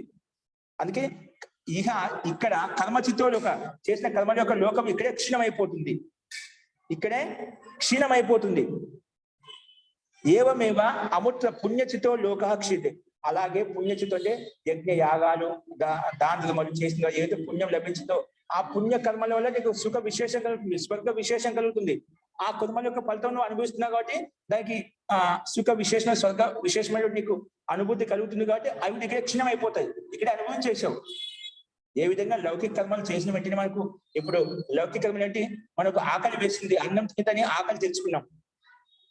అక్కడ ఆ కర్మకు నువ్వు భోజనం చేసిన కర్మకు నీకు ఆకలి తీరిపోయింది, అంటే తృప్తినిచ్చింది. అలాగే యజ్ఞ యాగంలో కర్మలు చేసేవా దాన్ని పుణ్య కర్మాశ ఏర్పడిందో ఆ పుణ్య కర్మాశ విశేషం వల్ల నీకు మంచి ఆయు, మంచి బుద్ధి, మంచి ఐశ్వర్యం అన్ని రకాలు ఇచ్చాడు. ఆ అన్ని బుద్ధి ఐశ్వర్యము గాడి బంగ్లా ఏవైతే మనకు అన్ని ఐశ్వర్యం కలిగిందో, ధన సంపద కలిగిందో దాని ద్వారా స్వర్గ విశేషం సుఖానుభూతి పొందుతావు. అంతవరకు ఓకే, కానీ అవి ఇక్కడే నష్టమైపోతాయి. మళ్ళీ ఏ విధంగా లౌకిక కర్మలు నష్టమైపోతున్నావు పుణ్యకర్మలు ఇక్కడే నష్టమైపోతాయి. ఎందుకంటే స్వర్గ విశేషంగా అనుభూతులు పొందుతున్నావు కాబట్టి. పుణ్యకర్మలకు ఫలం ఏంటి, పుణ్యకర్మలకు సుఖ ఫలం వస్తుందన్నమాట. నువ్వు ధార్మిక అనుష్ఠానం చేయడం వలన ధర్మాత్ సుఖం, ఆ ధర్మం వల్ల సుఖ విశేషం కలుగుతుంది. అంటే ఆ సుఖ విశేషం కూడా ఏదైతే ఉందో అది ఇక్కడే క్షీణమైపోతుంది, నష్టమైపోతుంది. కాబట్టి ఏవమేవ అమృత పుణ్యచితో లోక క్షీయతే. పుణ్యం ద్వారా ఈ లోకంలో పుణ్యకర్మలు ఏవి చేసామో ఆ కర్మ యొక్క ఫలితం కూడా ఇక్కడే నష్టమైపోతుంది. కాబట్టి పునః ఆవృత్తి యోగా, ఆవృత్తి యోగా అంటే పురుషస్య ఆవృత్తి యోగో భవిష్యతి. పురుషుడికి మళ్ళీ ఈ పుణ్యకర్మాసలు ఏవైతే చేసామో వాటి యొక్క ఫలానుభూతి పొందడం వల్ల మళ్ళీ ఆవృత్తి, మళ్ళీ సంసార బంధంలోకి వచ్చేస్తాం. సరే పుణ్యకర్మలు చేసాం, దాన ధర్మాలు చేసాం, దాని ద్వారా మళ్ళీ భగవంతుడు ఆ నెక్స్ట్ జన్మ అంటూ మళ్ళీ వెనకబడే ఒక ఉత్తమైన శరీరంతో యుక్తమైనటువంటి మంచి జ్ఞానంతో సంపన్నమైనటువంటి కుటుంబంలోకి నీకు పంపిస్తామట. ఉత్తమ లోకం కలుగుతుంది అంటే మళ్ళీ జన్మ కలుగుతుంది, సంసార బంధం కలుగుతుంది అన్నమాట. ముక్తి అయితే కలదు. ఎందుకంటే ఆవృత్తి యోగా, పునః ఆవృత్తి యోగా అంటే మళ్ళీ పురుషస్య ఆవృత్తి యోగో భవిష్యతి, పురుషుడికి మళ్ళీ జన్మ కలుగుతుంది. అత ఆ పురుషార్థత్వం స్యాత్. కాబట్టి ఇది ఆ పురుషార్థత్వము, అంటే అది ముఖ్య పురుషార్థత్వం కాదు, పురుషుని యొక్క ముఖ్య ప్రయోజనం కాదు. అంటే యజ్ఞ యాగాల ద్వారా లౌకిక కర్మల ద్వారా పుణ్య విశేషం ద్వారా నీకు ముక్తి కలుగుతుందంట, ముక్తి కలగదు. కాబట్టి అత్యంత ముందు చెప్పినాం ఆ అత్యంత పురుషార్థమేవ దుఃఖ అత్యంత నివృత్తి అత్యంత పురుషార్థ. జీవాత్మ యొక్క ముఖ్య పురుషార్థం ఏంటి, అత్యంత పురుషార్థం అంటే సామాన్యంగా నువ్వు కర్మలు చేయడానికి నీకు స్వర్గ విశేషం సుఖ విశేషం కలిగింది, దాంతో అక్కడికి అయిపోయింది అన్నమాట. కానీ అత్యంత దుఃఖ నివృత్తి కలగాలి అంటే ఇది దుఃఖాలకు ఆధ్యాత్మిక ఆది భౌతికము ఆది దైవికం యొక్క దుఃఖాలు అత్యంతంగా పూర్తిగా తొలగించుకోవాలి అంటే ఖచ్చితంగా అత్యంత పురుషార్థం చేయాలి. అత్యంత పురుషార్థం అంటే ఎటువంటి దుఃఖ స్థితి చేయటువంటి దుఃఖరహితమైన స్థితి కోసం ప్రయత్నించాలి. అది ఎలా సంభవిస్తుంది, అది మనం ముందు చెప్పుకున్నామాట. ఇది అదృష్ట అష్టాంగ యోగాలు, అదృష్టమైనటువంటి అష్టాంగ యోగం ద్వారా సమాధి ద్వారానే, ఇంకా నిష్కామ కర్మల ద్వారానే, ముఖ్యంగా ఇక్కడ నిష్కామ కర్మల ద్వారా సమాధి ద్వారా సంభవిస్తుంది. సకామ కర్మల చేత అది సంభవించదు, మోక్ష ప్రాప్తి సంభవించదు. నిష్కామ కర్మలు చేసినప్పుడే సంభవిస్తుంది. అందుకే సకామ కర్మలు ఉండకూడదు, నిష్కామ పుణ్యకర్మలు ఉండకూడదు, పాపకర్మలు ఉండకూడదు, పాపకర్మలు ఉండకూడదు, పుణ్యకర్మలు ఉండకూడదు. రెండు యొక్క ఫలితాన్ని ఆశించకుండా కేవలం నిష్కామ కర్మలు, ఫలాన్ని ఆశించకుండా చేసే కర్మలు చేసినప్పుడు అప్పుడు మోక్షం లభిస్తుంది. కాబట్టి ఇది లౌకిక కర్మలు, వైదిక కర్మలు ఏవైతే చెప్పబడ్డాయి, వేదోపదేశం ఆనుషంగిక కర్మలు చెప్పే యజ్ఞ యాగాల ద్వారా అక్కడ ఆ కర్మల ద్వారా, ఆనుషంగిక కర్మల ద్వారా స్వర్గ విశేషం కలుగుతుంది, కానీ అత్యంత దుఃఖ నివృత్తి కలగదు. అంటే అత్యంత దుఃఖ నివృత్తి కలగాలి అంటే నిష్కామ కర్మలు చేసినప్పుడే అత్యంత దుఃఖ నివృత్తి కలుగుతుంది, మోక్షం కలుగుతుంది అని ఇక్కడ సిద్ధాంతం చెప్పారు. అందుకే ఆ పురుషార్థత్వం, వైదిక కర్మల ద్వారా నీకు మోక్షం కలుగుతుంది అనేది అది పురుషార్థం కాదు, అత్యంత పురుషార్థం కాదు. అత్యంత పురుషార్థం ఏంటి? అష్టాంగ యోగ నియమాలను ఆచరించినప్పుడే ఆ నిష్కామ కర్మలు చేసినప్పుడే నీకు మోక్షం కలుగుతుంది అని చెప్పి సిద్ధాంతి ఇక్కడ ప్రస్తావించాలి. ఓకే, సో ఇప్పుడు చెప్పిన దాంట్లో ఏదైనా సందేహం ఉందా? ఇప్పుడు చెప్పిన దాంట్లో వైదిక కర్మల ద్వారా కూడా ఇక్కడ సిద్ధాంతి చెప్తాడు మోక్షం కలగదు అంటున్నాడు. ఎందుకు? దానికి కారణం చెప్పామాట. ఎందుకంటే పుణ్యకర్మల ద్వారా లౌకిక కర్మలు ఏవైతే కర్మలు చేస్తున్నాయి వెంటనే దానికి ఫలం అంటే అనుభవించేస్తే అక్కడ ఇక్కడ క్షీణమైపోతుంది. ఇంకేమైనా యజ్ఞ యాగాలు చేసిన కర్మల ద్వారా నీకు పుణ్య కర్మాస ఎక్కువగా పెరిగింది అనుకుంటే ఆ దాని ద్వారా ఇంకొక జన్మ వస్తుంది అంతే. నీకు ఒక జన్మ, రెండు జన్మ ఎన్నో వచ్చేస్తాయి. అంటే మొత్తానికి ఆవృత్తి అయితే వస్తుంది, మళ్ళీ జన్మ అయితే కలుగుతున్నాం అట. ఎందుకంటే పుణ్యకర్మలు చేస్తున్నావు, సకామ పుణ్యకర్మలు చేస్తున్నావు అట. పుణ్యం అంటే సుఖ విశేషం, పుణ్యం వల్ల నీకు సుఖం వస్తుంది, ధర్మం వల్ల సుఖ విశేషం కలుగుతున్నావు అట. అంటే మళ్ళీ జన్మ అయితే కలుగుతుంది, ఉత్తమ జన్మ కలగవచ్చు, బుద్ధియుక్తమైనటువంటి మంచి శరీరయుక్తమైనటువంటి జన్మ కలగవచ్చు. కానీ అత్యంత దుఃఖ నివృత్తి కలగాలి అంటే అది అదృష్ట సాధనల చేత యోగం ద్వారా సంభవిస్తుంది, నిష్కామ కర్మల ద్వారా సంభవిస్తుంది. కాబట్టి చేసే పురుషార్థం కాదు, అత్యంత పురుషార్థం కాదు, పురుషార్థమే. ఆ పురుషుడికి కొంత ప్రయోజనం సిద్ధింపజేస్తాయి, పురుషుడికి కొంత ప్రయోజనాలు సిద్ధింపజేస్తాయి, కానీ అత్యంత పురుషార్థము, అత్యంత దుఃఖ నివృత్తి కలగచేయవు. కాబట్టి వైదిక ఆనుషంగిక కర్మలు ఏవైతే ఉన్నాయో వాటి ద్వారా కూడా మోక్షం సిద్ధించదు అని సిద్ధాంతి ప్రస్తావించారండి.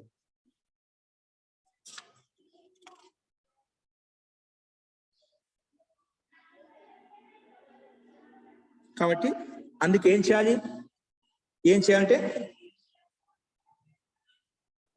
ఆ నిష్కామ కర్మలు ఎలా చేయాలంటే వివేకం ద్వారా అది సంభవిస్తున్నమాట. ఆ వివేకం నిష్కామ కర్మలు చేయాలంటే ఏం ఉండాలి? వివేకం ఉండాలి. వివేకం ద్వారా మనం అది సంభవిస్తుంది. వివేకం ఉంటేనే మనము ఆ నిష్కామ కర్మలు చేయగలుగుతాము. అది వివేకం ఎలా అని ఇక్కడ ఆ విషయాన్ని ప్రస్తావిస్తున్నాడు. చూడండి నెక్స్ట్. కింటు తత్ర ప్రాప్త వివేకస్య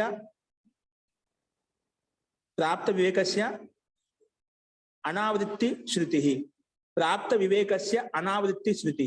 పైన చెప్పాడు ఆవృత్తి యోగాది, అంటే యజ్ఞ యాగాది కర్మల ద్వారా, సకామ పుణ్యకర్మల ద్వారా, దాన ధర్మాల ద్వారా ఏదైతే చేస్తున్నామో అక్కడ మళ్ళీ సంసార బంధనం, ఆవృత్తి యోగం వస్తుంది, మళ్ళీ సంసారంలో ఆవృత్తి కలుగుతుంది, మళ్ళీ తిరిగి వస్తాము, సంసార బంధనంలోకి వస్తామని చెప్పాము అక్కడ.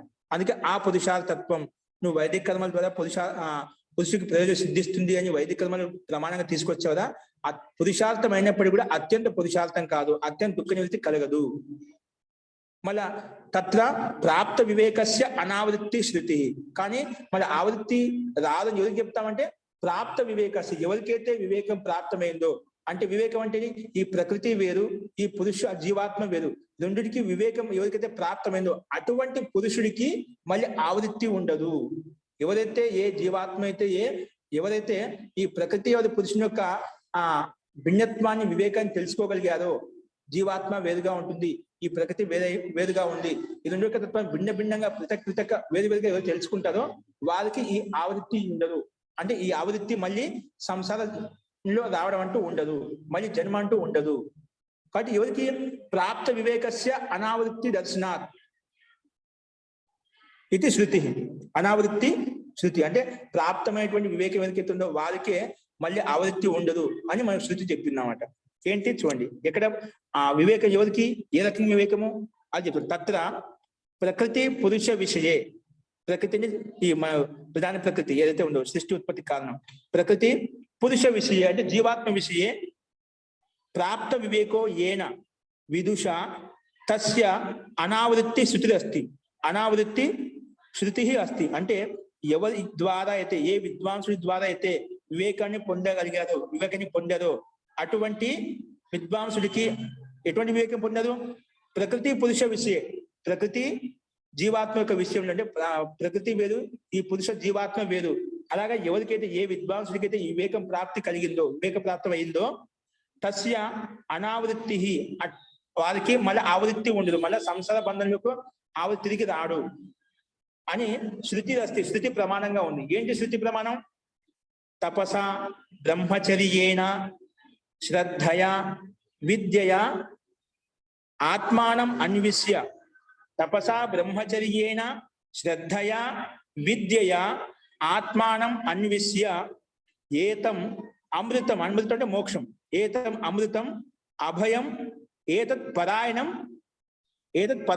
ఏతస్మాత్ నా పునర్ ఆవర్తంతే, ఏతస్మాత్ నా పునర్ ఆవర్తంతే. ఇది మనకు శృతి ప్రమాణంగా ఇచ్చామట.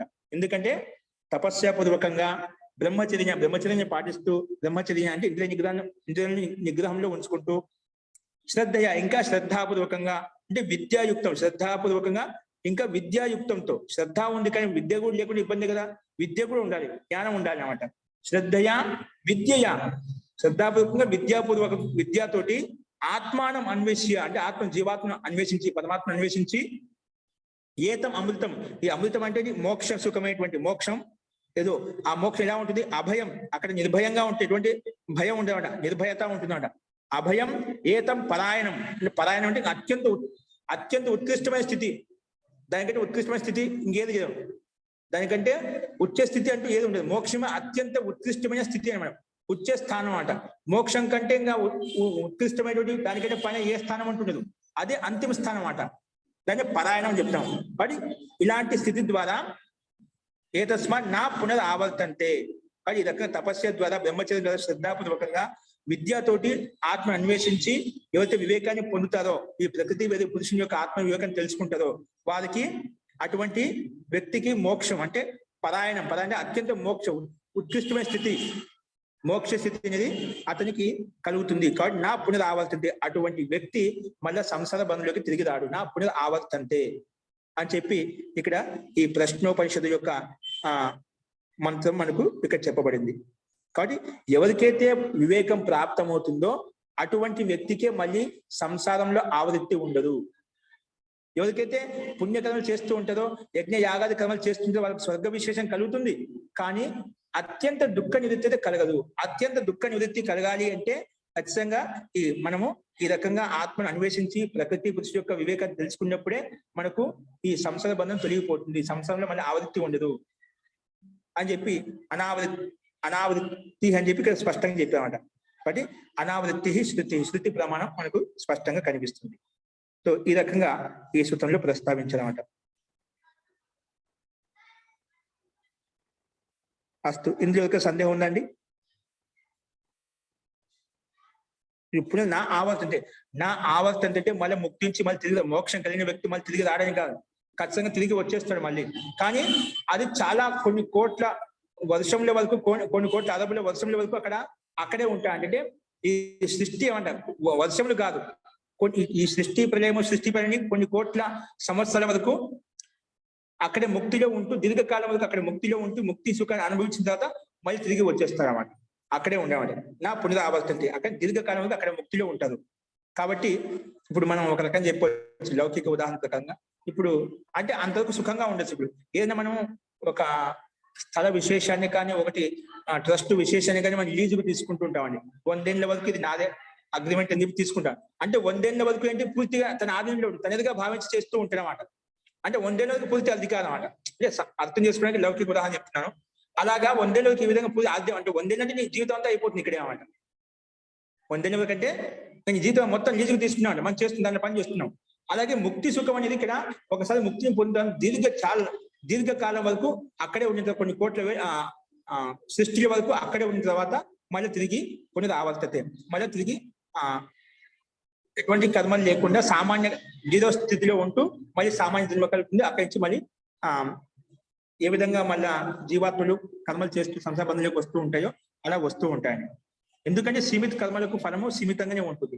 అంటే సీమిత అంటే ఇక్కడ మోక్షం యొక్క కర్మ ఫలం అనేది లౌకిక కర్మను పోల్చుకొని చూస్తే, స్వర్గ విశేషమైన కర్మను పోల్చుకొని చూస్తే అత్యంత ఉత్కృష్టమైనది అన్నమాట. అంటే అంత దీర్ఘకాలం వరకు అక్కడ ముక్తిలో ఉండి మళ్ళీ తిరిగి వస్తుంది. అందుకే దీర్ఘకాలం వరకు అక్కడే ఉంటుంది ఇక్కడ. మళ్ళీ ఈ సంసారంలో మళ్ళీ జన్మ అంటూ ఉండదు. జన్మ లేకుండా అభయంగా నిత్యంగా ఆనందంగా పరమాత్మ పుస్తకాన్ని పొందుతూ పరమాత్మను లీనమై ఉంటాడు ఈ జీవాత్మ. వాటి పుణ్య నా ఆవర్తంది. అటువంటి వివేకం కలిగినటువంటి వ్యక్తి, ఎటువంటి వివేకము? ఆత్మ వేరు, ఈ జీవా ప్రకృతి వేరు అనే వివేకం ఎవరికైతే కలిగిందో అటువంటి వివేకం కలిగినటువంటి వ్యక్తికి మళ్ళీ జన్మ యొక్క బంధనం ఉండదు అని చెప్పి ఈ 83 స్థితిలో మనం చెప్పుకున్నాము. శృతి ప్రమాణం మనకు ప్రశ్నోపరిషత్తులో చూపించారు. అస్తు. ఇలా చెప్పిన తర్వాత నెక్స్ట్ చూడండి. వివేకం అంతరైన కర్మణాతు. వివేకం అంతరైన కర్మణ. పూర్వపక్షం అంటాను వివేకం అంతరైన అంటే వివేకం లేకుండా కూడా కర్మ ద్వారా కూడా మనం ముక్తిని పొందవచ్చు కదా. ఏంటండి? వివేకం అంతరైన కర్మలు చేసి కూడా మనం ముక్తిని పొందవచ్చు. వివేకం ద్వారా నేను ముక్తి కలుగుతుంది అంటే ప్రకృతి పురుషుల యొక్క వివేకం కలిగినప్పుడే ముక్తి కలుగుతుంది అంటున్నాం కదా. వివేకం అంతరైన, వివేకం లేకుండా కర్మణాతు, కర్మ ద్వారా కూడా ముక్తి కలుగుతుంది అని పూర్వపక్షి రకంగా చెప్పాలని ప్రయత్నం చేస్తున్నాడు. చూడండి దానికి సమాధానం 84వ సూత్రంలో దుఃఖాత్ దుఃఖం జలాభిషేకవత్. దుఃఖాత్ దుఃఖం అనేది జలాభిషేకవత్ నా జాడ్య విమోక్ష. ఇక్కడ విమోక్ష విషయంలో విమోఖ అని చెప్పి కొంటుంది పాఠ భేదం ఉందన్నమాట. విమోక్ష అంటది, విమోఖ అని కూడా అంటది అన్నమాట. అస్తు. తో దుఃఖం జలాభిషేకవత్ నా జాడ్య విమోక్ష. నా జాడ్య విమోక్ష అంటే దుఃఖం, ఒక దుఃఖం తర్వాత ఇంకో దుఃఖం, ఒక దుఃఖం తర్వాత ఇంకో దుఃఖం, అలాగా ఒక దుఃఖం సమాప్తమైతే ఇంకో దుఃఖం, ఒక దుఃఖం సమాప్తమైన దుఃఖం అనేది జలాభిషేకవత్ అది ఉత్పన్నం అవుతూనే ఉంటున్నమాట. ఎలాగంటే నా జాడ్య విమోక్ష అని చెప్పి దృష్టాంతం చెప్పారు. చూడండి భాష్యంలో దుఃఖం వివేకం అంతరైన ఆనుసవిక కర్మనస్తు. అంటే వివేకం లేకుండా మనకు వేదోపదేశం ద్వారా, ఆనుసవిక గురువుల ద్వారా, ఉపన్యాసాల ద్వారా మనం ఏవైతే ఏదో విద్యా అధ్యయనం ద్వారా, స్వాధ్యాయం ద్వారా మనము కొన్ని కర్మలు చేస్తున్నామట. ఆనుసవి అంటే విన్న విషయాన్ని ఆ గురువు ముఖం ద్వారా విన్నటివి, మనం ఆ స్వాధ్యాయంలో తెలుసుకునేటివి, అలాగా శ్రవణం చేసినవి ఏవైతే ఉన్నాయో ఆ కర్మల ద్వారా. వివేకం అంతరైనా, నువ్వు వివేకం అంటున్నావు కదా, వివేకం అంటే ఇక్కడ ఏం తాత్పర్యం? ప్రకృతి పురుషుని యొక్క వివేకం కలిగినప్పుడే నీకు మళ్ళీ జన్మ అంటూ ఉండదు, ఆవృత్తి ఉండి అంటున్నావు. ఇక్కడ ఏమంటున్నావు? లేదండి, కర్మ ద్వారా వివేకం లేకపోయినా కూడా కర్మ ద్వారా కూడా ముక్తి కలుగుతుంది. పూర్వపక్షం అంటే కర్మ ద్వారా ముక్తి కలుగుతున్నావు అట. ఏంటి? వివేకం అంతరైనా ఆనుశ్రవిక కర్మణ, ఆనుశ్రవిక కర్మలతోటి ముక్తి కలుగుతుంది. అంటే ఉపన్యాసాల ద్వారా, స్వాధ్యాయం ద్వారా, సత్సంగం ద్వారా, ఏదో సమాధి ద్వారా కొన్ని కర్మలు చేస్తూ అలా కర్మలు చేసుకుంటూ ముక్తిని పొందవచ్చు అని పూర్వపక్షి ప్రస్తావిస్తున్నమాట. వివేకవంతుడైన ఆనుశ్రవిక కర్మనస్తు దుఃఖం ఆప్నుయాత్. నువ్వు అలా అంటే ఏంటి? దుఃఖం ఆప్నుయాత్. ఒక దుఃఖం తర్వాత ఇంకో దుఃఖం ఉత్పన్నం అవుతుంది. ఆ దుఃఖం తొలగిపోయినప్పుడు కొన్ని మళ్ళీ ఇంకో దుఃఖం ఉత్పన్నం అవుతుంది. మన సంసారాన్ని ప్రత్యక్షంగా చూస్తుంటామట. అది చెప్తున్నాడు. ఏకం దుఃఖం నివృత్తం అపరం దుఃఖం ఉపతిష్టది. ఒక దుఃఖం నష్టం అయిపోయింది, మళ్ళీ వెంటనే ఇంకో దుఃఖం వచ్చేసి ఉంటున్నమాట. ఒక దుఃఖం నష్టం అయిపోయింది, ఇప్పుడు ఒక జబ్బు వచ్చింది, ఒక జబ్బు అయిపోయిన వెంటనే మనం దానికోసం ప్రయత్నం చేస్తుందని ఆ జబ్బును తొలగించుకున్నాం, ఆ రోగాన్ని తొలగించుకున్నాం. మళ్ళీ కొంతకాలం తర్వాత మళ్ళీ ఇంకో ఏదో ఒకటి మొదలు ఒకటి అనుకోకుండా యాక్సిడెంట్ కావడం, ఇంకోటి ఏం జరగడం, అలా ఏదో ఒక సమస్య వచ్చేస్తున్నాం. అట్లా మనకు ఒక దుఃఖం ఉత్పన్నం అవుతుంది. అంటే ఒక దుఃఖం తర్వాత ఇంకో దుఃఖం ఉత్పన్నం అవుతూనే ఉంటుంది. ఏకం దుఃఖం నివృత్తం, ఒక దుఃఖం నష్టం అయిపోయింది, నివృత్తం అయిపోయింది. అపరం దుఃఖం ఉపతిష్టది, ఇంకో దుఃఖం వచ్చేసింది. తన్ నివృత్తం, అది నివృత్తం అయిపోయింది, పునః అపరం దుఃఖం ఆవర్తి. ఈ రకంగా ఒక దుఃఖం తర్వాత ఒకటి, ఇంకో దుఃఖం తర్వాత అది నిరంతరంగా నడుస్తూ ఉంటుంది. ఏవం అలాగే ఇది అంటే దుఃఖం జలాభిషేకం దృష్టి అని చెప్పేదా అది చెప్తున్నాడు. ఏం అలాగే ఏ విధంగా అయితే ఒక దుఃఖం తర్వాత ఇంకో దుఃఖం ఉత్పన్నం అవుతూ ఉంటుందో, ఒక దుఃఖాన్ని తొలగించుకునే ప్రయత్నం చేసావు, అది తొలగిపోయింది, మళ్ళీ ఇంకో దుఃఖం ఉత్పన్నం, దానికోసం ప్రయత్నం చేసావు, మళ్ళీ దుఃఖం ఉత్పన్నం, అలాగే నిరంతరంగా నడుస్తుంది. అలాగే ఏవం జలాభిషేకవత్, దుఃఖం అనేది జలాభిషేకవత్ నా జాడ్య విమోక్ష. జలాభిషేకవత్ జాడ్య విమోక్ష నా. ఏంటి జాడ్య విమోక్షగా?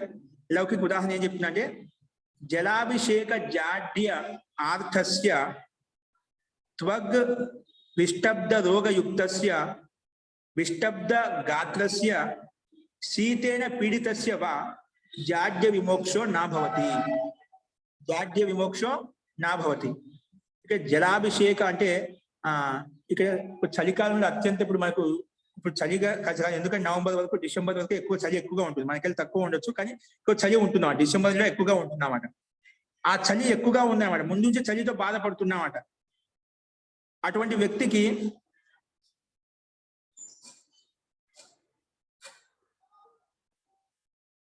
జాడ్యం అంటే ఇక్కడ చలి అనమాట, అత్యంత తీవ్రమైన చలి. ఆ చలితో బాధపడుతున్న వ్యక్తికి ముందే చలిగా ఉంది, అది మళ్ళీ ఈ మౌసం కారణంగా, ఈ వాతావరణం కారణంగా అది ఇంకా చలి ఎక్కువ అయిపోతున్నమాట. అది అంటే ఈ చలి అనేది వాతావరణంలో ప్రభావం వలన, వాతావరణంలో ఆ రకమైన భిన్న ప్రభావం వలన ఒక్కో చోట ఒక్కోసారి ఒక రకంగా ఉంటుంది. అది వాళ్ళ చలి ఆల్రెడీ ఉంది, దానికి ఆ మౌసం కారణం చేత మళ్ళీ ఆ చలి నివృత్తం కాదు. దానికి తోడుగా శరీరంలో వికారం ఉంది, రోగం ఉంది, ఏదైనా నిశ్శబ్దం అంటే ఏమిటి, ఆ సికుడిన ముందుగా చలి కారణంగానే శరీరం అంతా వణికిపోతుంది, అదంతా ముడుచుకోపోతుంది అన్నమాట, శరీర అవయవాలను కూడా వణికిపోతున్నాయి అన్నమాట. దానితో ఈ మౌసం, ఈ వాతావరణం వలన కూడా ఆ విశిష్టమైన రోజు శీతాకాలంలో ఆ కాలం చేత ఆ దుఃఖం తొలగిపోయినప్పటికీ కూడా దానికోసం ప్రయత్నం చేసినప్పుడు కూడా ఆ వాతావరణం అత్యంత తీవ్రంగా ఉండటం వల్ల కూడా మన దుఃఖం ఉత్పన్నమవుతుంది. అంటే అది ఏ విధంగా తొలగిపోదో, వాతావరణంలో శీతాకాలంలో చలి మనం ఎంత ప్రయత్నం చేసినా అది తొలగిపోదో, అలాగే ఒక దుఃఖం తర్వాత మనకు దుఃఖం ఉత్పన్నం అవుతుంది. ఒక దుఃఖ నివృత్తి చలి తొలగించుకోవడం, స్వెటర్ చేసుకోవడం, దానికి రకరకాల ప్రయోగాలు చేస్తూ ఉంటాం. అగ్నితాపం దగ్గర కూర్చోవడం, అది ఎంతవరకు ఉంటుంది, అక్కడ కూర్చుని సేపు అలా ఉంటుంది, తర్వాత మళ్ళీ చలి యథావిధిగా మళ్ళీ ఉత్పన్నం అవుతుంది. అంటే పూర్తిగా తొలగిపోదు. ఆ దుఃఖ నివృత్తి కోసము, చలి తొలగించుకోవడం కోసం ఏవైతే ప్రయత్నాలు చేస్తున్నామో, సాధన ఉపయోగిస్తున్నామో అది ఉంటుంది, కానీ అత్యంత దుఃఖ నివృత్తి కలగదు. అలాగే ఏ విధంగా అయితే ఒక దుఃఖం తర్వాత ఇంకో దుఃఖం ఉత్పన్నం అవుతుందో, అలాగే ఇక్కడ కూడా జలాభిషేక జాడ్య ఆర్తస్య, జల అంటే చలితో యుక్తమైనటువంటి, జాడ్య చలితో యుక్తమైనటువంటి అంటే నీటి యుక్తమైన చలితో యుక్తమైనటువంటి, ఆర్తస్య అంటే బాధపడుతున్న వ్యక్తికి త్వగ్ అంటే త్వగ్ అంటే శరీరం కూడా అంటే ముడుచుకోపోతున్నాడు. త్వగ్ విష్టబ్ద రోగయుక్తస్య, చర్మంతో ముడుచుకోపోతున్నటువంటి రోగ వికసితమైనటువంటి, విష్టబ్ద గాతస్య అటువంటి శరీరంతో యుక్తమైనటువంటి రోగయుక్తమైనటువంటి ఆ బాధపడుతున్న వ్యక్తికి, శీతనే పీడితస్య ఇంకా దాని తర్వాత ముందే రోగంతో బాధపడుతున్నాడు, దాంతో ఈ శీతం యొక్క పీడ, చలికాలం యొక్క మౌసం కారణంగా అయితే చలి అత్యంత తీవ్రంగా ఉందో, ఆ శీతని పీడితస్య జాడ్య విమోక్షో నా భవతి, ఈ విధంగా ఆ చలి విముక్తి కలిగించదో, అలాగే ఈ కర్మ లేకుండా, వివేకం లేకుండా కూడా నీకు మోక్ష ప్రాప్తి కలగదు. అంటే పూర్వపక్ష యొక్క ప్రస్తావన ఏంటంటే, ఇక్కడ కర్మ లేకుండా, వివేకం లేకుండా వివేకం లేకుండా కర్మ ద్వారా కూడా మోక్షం కలుగుతుంది, వివేకం లేకుండా కర్మ ద్వారా మోక్షం పొందవచ్చు. అంటే అది ఎలా అంటే, మన లౌకిక దుఃఖం తొలగించుకోవడం ఏ విధంగా ప్రయత్నం చేస్తామో, తొలగించుకునే ఇంకో దుఃఖం ఉత్పన్నం అవుతుందో, అలాగే ఈ దుఃఖం కూడా తొలగిపోదు.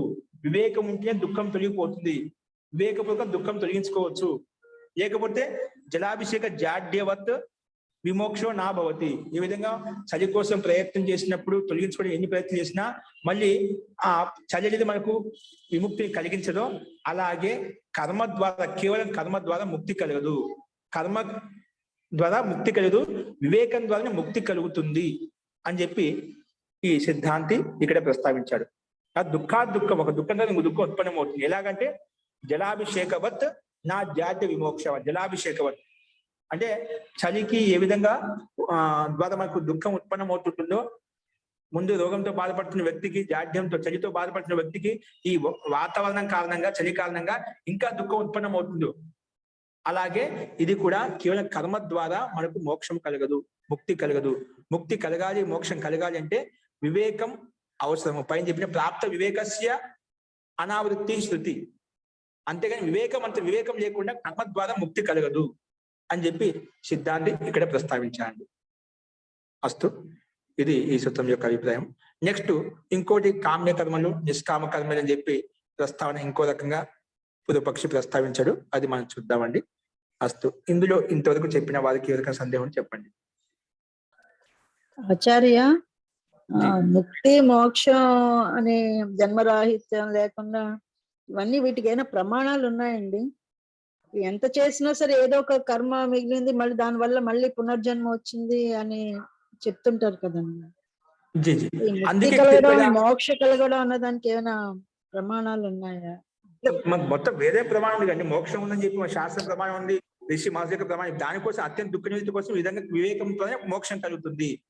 ఇప్పుడు షడ్దర్శనం కూడా ఒక్కోరు ఈ దీంట్లో 20 తత్వాన్ని యథార్థంగా తెలుసుకున్నప్పుడు ఈ మోక్షం కలుగుతుంది చెప్తున్న ప్రమాణంగా చెప్తున్నారు ఇక్కడ. న్యాయదర్శనంలో 16 పదార్థం యథార్థంగా తెలిసి మోక్షం కలుగుతుంది. అలాగా ఒక్కొక్క శాస్త్రం ఒక రకంగా సంఖ్య ద్వారా మన విషయ ప్రస్తావన చేసింది మోక్షం కోసమే. ఇక్కడ ఏమంటున్నారు వివేకం ద్వారా, అంటే ఏం చెప్పారు ఈ సందర్భంలో? వివేకం ద్వారా అంటే ప్రకృతి పురుషు యొక్క సంబంధం భిన్న భిన్న తెలుసుకున్నప్పుడు మోక్షం కలుగుతున్నమాట. మోక్షం కోసం మోక్షంలో ప్రమాణం ఉంది కాబట్టి, శబ్ద ప్రమాణం ఉంది కాబట్టి, ఇంకా ఋషి మహర్షులకు ప్రమాణం కాబట్టి, ఆప్త పురుషులు ప్రమాణంగా ఉన్నారు కాబట్టి ఇవన్నీ ప్రమాణం. మోక్షం కోసం ఇదంతా ప్రయత్నం అంతా కూడా. ప్రమాణం లేకుండా ఎందుకు ఇస్తాం? వేదమే వేదాల యొక్క సారాంశం కూడా ముక్తిని పొందడం కోసమే. ఆ దానికోసం జీవాత్మ ఎల్లప్పుడూ ప్రయత్నం చేస్తుంది. నిరంతరంగా ప్రతి జీవాత్మ కూడా ఏం కోరుకుంటుంది? సుఖం కావాలని కోరుకుంటుంది. అంటే ఎల్లప్పుడూ నేను దుఃఖపడకూడదు, ఎల్లప్పుడూ సంతోషంగా ఉండాలి. ఆ సంతోషం కోసమే రాత్రి పగలు కష్టపడుతూ ఉంది. కాబట్టి ఇక్కడ లౌకిక కర్మలు చేయడం వలన, సామాన్య కర్మలు చేయడం వలన ఆ కర్మలకు తగ్గట్టుగానే నీకు ఫలం వస్తుంది. ఆ ఫలం ఇక్కడ నశించిపోతున్నాయి, మళ్ళీ కర్మలు చేస్తున్నా మళ్ళీ నశిస్తున్నాయి. కానీ శాశ్వతమైన సుఖం కావాలి కావంటే దానికి వివేకము కారణం. వివేకం ద్వారానే మనకు ఆ మోక్షం కలుగుతుంది, ముక్తి కలుగుతుంది. ఆ వివేకం ఎలా సంపాదించుకోవాలి అని మన తర్వాత ఇప్పుడు వచ్చే ప్రసంగంలో సూత్రాలు చెప్తాడు. వివేకం ఎలా వస్తుంది, ఏ విధంగా మనం వివేకాన్ని సంపాదించుకోవాలి, దానికి మనం చేయాల్సిన కర్మలు ఏంటి అంటే ముక్తి పొందడం అన్నదే అల్టిమేట్ అండి, అల్టిమేట్ గోల్. అంటే అందులోనే సంతోషం ఆనందం ఉంటుందండి. ఇది ఖచ్చితంగా అండి. అది మన మాటలు చెప్పేంత అత్యంత ఆనందం ఉంటుంది అన్నమాట. అది అత్యంత ఉత్కృష్టమైన స్థితి. దాని నుంచి ఇంకా ఆనందం ఉండమాట. అంటే పరమాత్మ లీనమైపోతావు. పరమాత్మ అత్యంత సుఖ స్వరూపుడు, ఆనంద స్వరూపుడు, సచ్చిదానంద స్వరూపుడు అంటాం కదా. అట్లా పరమాత్మ యొక్క ఆనందం అవుతుందో అలాంటి అనుభూతిని పరమాత్మ ఏకమైపోతాడు. ఇప్పుడు పాలలో పంచదార ఏ విధంగా కలిసిపోతుందో అలాగా జీవాత్మ కూడా ఆ పరమాత్మ పూర్తిగా విలీనం అయిపోతుంది. ఇప్పుడు పాలలో పంచదార కలిసిపోయినప్పుడు పంచదార వేరుగా భావిస్తుందా? వేరుగా భావిస్తుంది అన్నమాట. అంటే పూర్తిగా లీనం అయిపోయింది అనమాట. నువ్వు అక్కడ వేరు చేయలేవు, అంత ఓతప్రోతం అయిపోతుంది పరమాత్మలో. పరమాత్మ అత్యంత ఆనంద స్వరూపుడు, భయరహితమైన వాడు, ఒకే రసంతో యుక్తమై ఉంటాడు. మనకు అవన్నీ తెలుసు కదా. ఆయన అత్యంత జ్ఞాన సంపన్నుడు అని చెప్పి, సుఖ సంపన్నుడు అని చెప్పి తెలిసినవాడు. ఆ పరమాత్మను లీనమైనప్పుడు అక్కడ లేశ మాత్రమే జీవాత్మ దుఃఖం ఉండదు. పూర్తిగా పరమాత్మ యొక్క ఆనందంలో ఆనందానుభూతి పొందుతూ ఉంటాడు. అస్తువా? కాబట్టి మోక్షం ఉన్నది. ఆ పరమాత్మ కోసమే ప్రయత్నం చేస్తున్న ప్రత్యేక జీవాత్మ కూడా, పశు పక్షి కీట పతంగ అన్ని కూడా నిరంతరం ప్రయత్నం చేస్తూ కర్మలు చేస్తూనే ఉన్నాయి. కర్మ చేయకుండా ఏ ప్రాణి కూడా లేదు. ఎందుకు వేసినా? సుఖం కోసం, ఆనందం కోసమే. కొన్ని భోగయోని, కొన్ని భోగయోని ఉంటే కొంతమంది కర్మయోని ఉంటామంట. కానీ మనం భోగయోనితో పాటు మనం పుణ్యకర్మల ద్వారా మనం మోక్షాన్ని పొందవచ్చు అన్నమాట. ఆ పరమాత్మ యొక్క దర్శనం చేసుకోవచ్చు, వివేకాన్ని పొంది పరమాత్మ యొక్క సాక్షాత్కారం చేసుకోవచ్చు. ఇవన్నీ మనకి ప్రత్యక్ష ప్రమాదం అండి. ఈ శాస్త్రం మొత్తం కూడా, శాస్త్రం యొక్క ఉద్దేశం కూడా ఇదే అండి. ముక్తిని పొందడం. జీవాత్మ యొక్క ఈ సృష్టి నిర్మాణం ఎందుకు జరిగింది? మోక్షము అపవర్గం కోసం. మోక్షము అంటే మోక్షం అపవర్గంలో ఒకటే. భోగము భోగాపవర్గార్థం దృశ్యం. ఈ దృశ్య జగత్ అంతా, ఈ బ్రహ్మాండం అంతా భోగాలు చేసిన కర్మలు భోగాలు అనుభవించడం కోసము, ప్లస్ మోక్షం కోసం అంటే అపవర్గం కోసమే, ముక్తి యొక్క సుఖం కోసమే ఈ సృష్టి యొక్క నిర్మాణం జరిగింది. ఈ సృష్టి యొక్క నిర్మాణం ఎల్లప్పుడూ జరుగుతూనే ఉంటుందన్నమాట. ఎప్పటి వరకైతే జీవాత్మకు అందరికీ మోక్షం కలగదో అంతవరకు మోక్షము ఈ సృష్టి నిర్మాణం జరుగుతూనే ఉంటుంది. ఎవరైతే మోక్షం కలిగిందో వారికి సృష్టి కనిపించమాట. అక్కడ పరమాత్మ ఓతప్రోతమై ఉంటాడు. కానీ ముక్తి ఉంది, దాని సందేహం లేదు. దాంట్లో అల్టిమేట్ ఖచ్చితంగా దానికోసం ప్రత్యేక జీవాత్మ ఇదో కాకపోయినా ఎప్పుడు కాకపోయినా ఖచ్చితంగా ఒకరోజు ప్రత్యేక జీవాత్మ మోక్షానికి వెళ్తుంది. మన ఇంతవరకు అందరం కూడా మోక్షానికి వెళ్ళి వచ్చిన వాళ్ళమే. వెళ్ళి వచ్చాం కాబట్టి మళ్ళీ ఆ సంస్కారం ఎంతో అణిచివేయబడింది కాబట్టి ఆ సంస్కారం కొంచెం ఆలంబన వచ్చేందుకు మనం మళ్ళీ ప్రయత్నం చేస్తున్నాం. నాకు పరమాత్మ యొక్క సుఖం ఏదో ఉంది, ఆ శక్తి ఉంది, ఆ శక్తిని దర్శించుకోవాలి, ఆ నిత్య ఆనందాన్ని పొందాలి. దాంట్లో సందేహం లేదు. మరి కాశీ వెళ్ళి అదే అక్కడ దర్శించిన లేకపోతే పుణ్య నదుల్లో స్నానం చేసిన జన్మ ఉండదని చెప్తుంటాం. అలా చేస్తే అందరూ చేసేస్తారు కదండి. అది కేవలము అప్పుడు కాశీ విద్యాకి నగరి కాబట్టి, విద్యాక్షేత్రం కాబట్టి గురువుల సాన్నిధ్యంలో సంపర్కానికి వెళ్ళి వాళ్ళు విద్యను వివేకాన్ని పొందడం కోసం అక్కడికి వెళ్ళేవాళ్ళు. ఇలాంటి కర్మలు చేయడం వల్ల ఇలా చేస్తే నీకు వాళ్ళు ఒక ఉపాయం చెప్పేవాళ్ళు. అలా చేస్తూ ఆ ఉపాయాన్ని అనుసరించడం వలన నిజంగా ముక్తి కలుగుతుంది వాళ్ళకు. అది అంటే రూఢిగా అక్కడ ఆ విధంగా అక్కడ ప్రసిద్ధమైపోయింది. ఆ గంగాలో స్నానం చేసినంత మాత్రం ముక్తి కలగదు. గంగాలో స్నానం చేసినంత మాత్రం ముక్తి కలదు. అక్కడ అదేనండి. విద్వాంసుల అదే దగ్గరికి శివరాత్రి వెళ్ళి నాడు చేయాల్సిన పూజ కర్మలు చేసిన చేసి అభిషేకం చేసిన ఆచరించినప్పుడు జన్మ ఖచ్చితంగా ఉండదు ముక్తి అని కలుగుతుందండి. అంటుంటారు కదా. ఏంటండి? శివరాత్రి నాడు పూజ చేసిన అభిషేకం చేసిన ఉపవాసం ఉన్న మళ్ళీ జన్మ ఉండదు అని చెప్తుంటారు కదా. అవన్నీ మిమ్మల్ని ప్రేరేపించడం కోసం. ఇప్పుడు కాదండి, అంత తేలిగ్గా మోక్షం వస్తే అదే అన్నానండి. పనిచేయదన్నట్టుగా అదే ఏదో ఒకటి మీకు ఆశ అందరికీ చూపించాలి వస్తుంది కదా, కదా. ప్రేరేపించాలి. ప్రేరేపించడం కోసం కాదండి, అలాగా అంతవరకు తప్పులు చేస్తారు. ఆ ఒక్క రోజు పుణ్యం చేసేస్తే అవుతుంది, అవదు కదండి. కాదు కదండి. అందుకే ఇవన్నీ మనం ప్రేరేపించడం కోసము అలా చెప్తూ ఉంటాం. అభిషేకాలు ఏ కర్మలు చేయకుండా పాప కర్మ చేసి ధార్మిక పూజ అభిషేకాలు చేస్తే మంచిదే కదా. అలా చేయడం వల్ల కనీసం ఆ కర్మ లీనమైపోతావు. అలా లీనం చేస్తూ చేస్తూ చేస్తూ ఉన్నా ఒకరోజు నీకు సాత్విక బుద్ధి వస్తుంది. కర్మలు మంచి పని చేయాలని ఆలోచన వస్తున్నమాట. అదే ఆ విధంగా పెట్టి ఉంటారండి. అలా చేస్తూ చేస్తూ నీకు మంచి కర్మలు చేసుకుంటూ పుణ్యకర్మలు చేసుకుంటూ ఆ పుణ్యం కదా నీకు మళ్ళీ అటువంటి కుటుంబం కలుగుతుంది. మళ్ళీ జన్మ అట్లాంటి విద్వాంసుల కుటుంబంలో పుట్టి విద్యను అభ్యసించి తపస్య ద్వారా బ్రహ్మచర్యం ద్వారా చెప్పే కదా, తపస్య ద్వారా బ్రహ్మచర్యం ద్వారా శ్రద్ధాపూర్వకంగా విద్యాపూర్వకంగా మనము ఆ ముక్తిని పొందవచ్చు. మళ్ళీ జన్మ అంటూ ఉండదు. మనకు వేద మంత్రుల యొక్క ప్రత్యక్ష ప్రమాణం ఇక్కడ ప్రశ్నోపనిషత్తు చూపిస్తారు కదా. ఇవన్నీ మనం ప్రేరేపించడం కోసం కర్మలను ఆ రకంగా అయినా మనం ఆ విద్వాంసుల దగ్గరికి పండితుల దగ్గరికి వెళ్ళి మన అవివేక అజ్ఞానం తొలగించుకొని చేయాల్సిన కర్మలు చేస్తామని చెప్పి అలా ప్రేరణాత్మకంగా మనం ప్రేరేపించడం కోసం అలాంటి పండితులు అలా చెప్తూ ఉంటారండి. అంతేకాని కేవలం స్నానం చేసినంత మాత్రం ముక్తి కలుగుతుంది కాదు. గంగా స్నానం చేసే అభిషేకాలతో మాత్రం దానివల్ల ధర్మం చేస్తున్నావు, ధార్మిక పని చేస్తే ఖచ్చితంగా పుణ్యం చేస్తున్నావు కాబట్టి సుఖం వస్తుంది ఖచ్చితంగా. స్వర్గ విశేషం అంటే ఈ సంసారంలో కలిగే సుఖం కలుగుతుంది, ఖచ్చితంగా కలుగుతుంది నీకు స్వర్గ విశేషం. మంచి ధనము, సంపత్తి, ఐశ్వర్యము, గాడి బంగ్లా, మంచి పుత్రులు, కొడుకులు, కుమారులు, భార్య, భర్త అన్ని వైభవంగా ఉంటాయి. భవనము, గాడి బంగ్లా మొత్తం అన్ని నీకు బాగా అన్ని ఇచ్చేస్తానమాట. అన్ని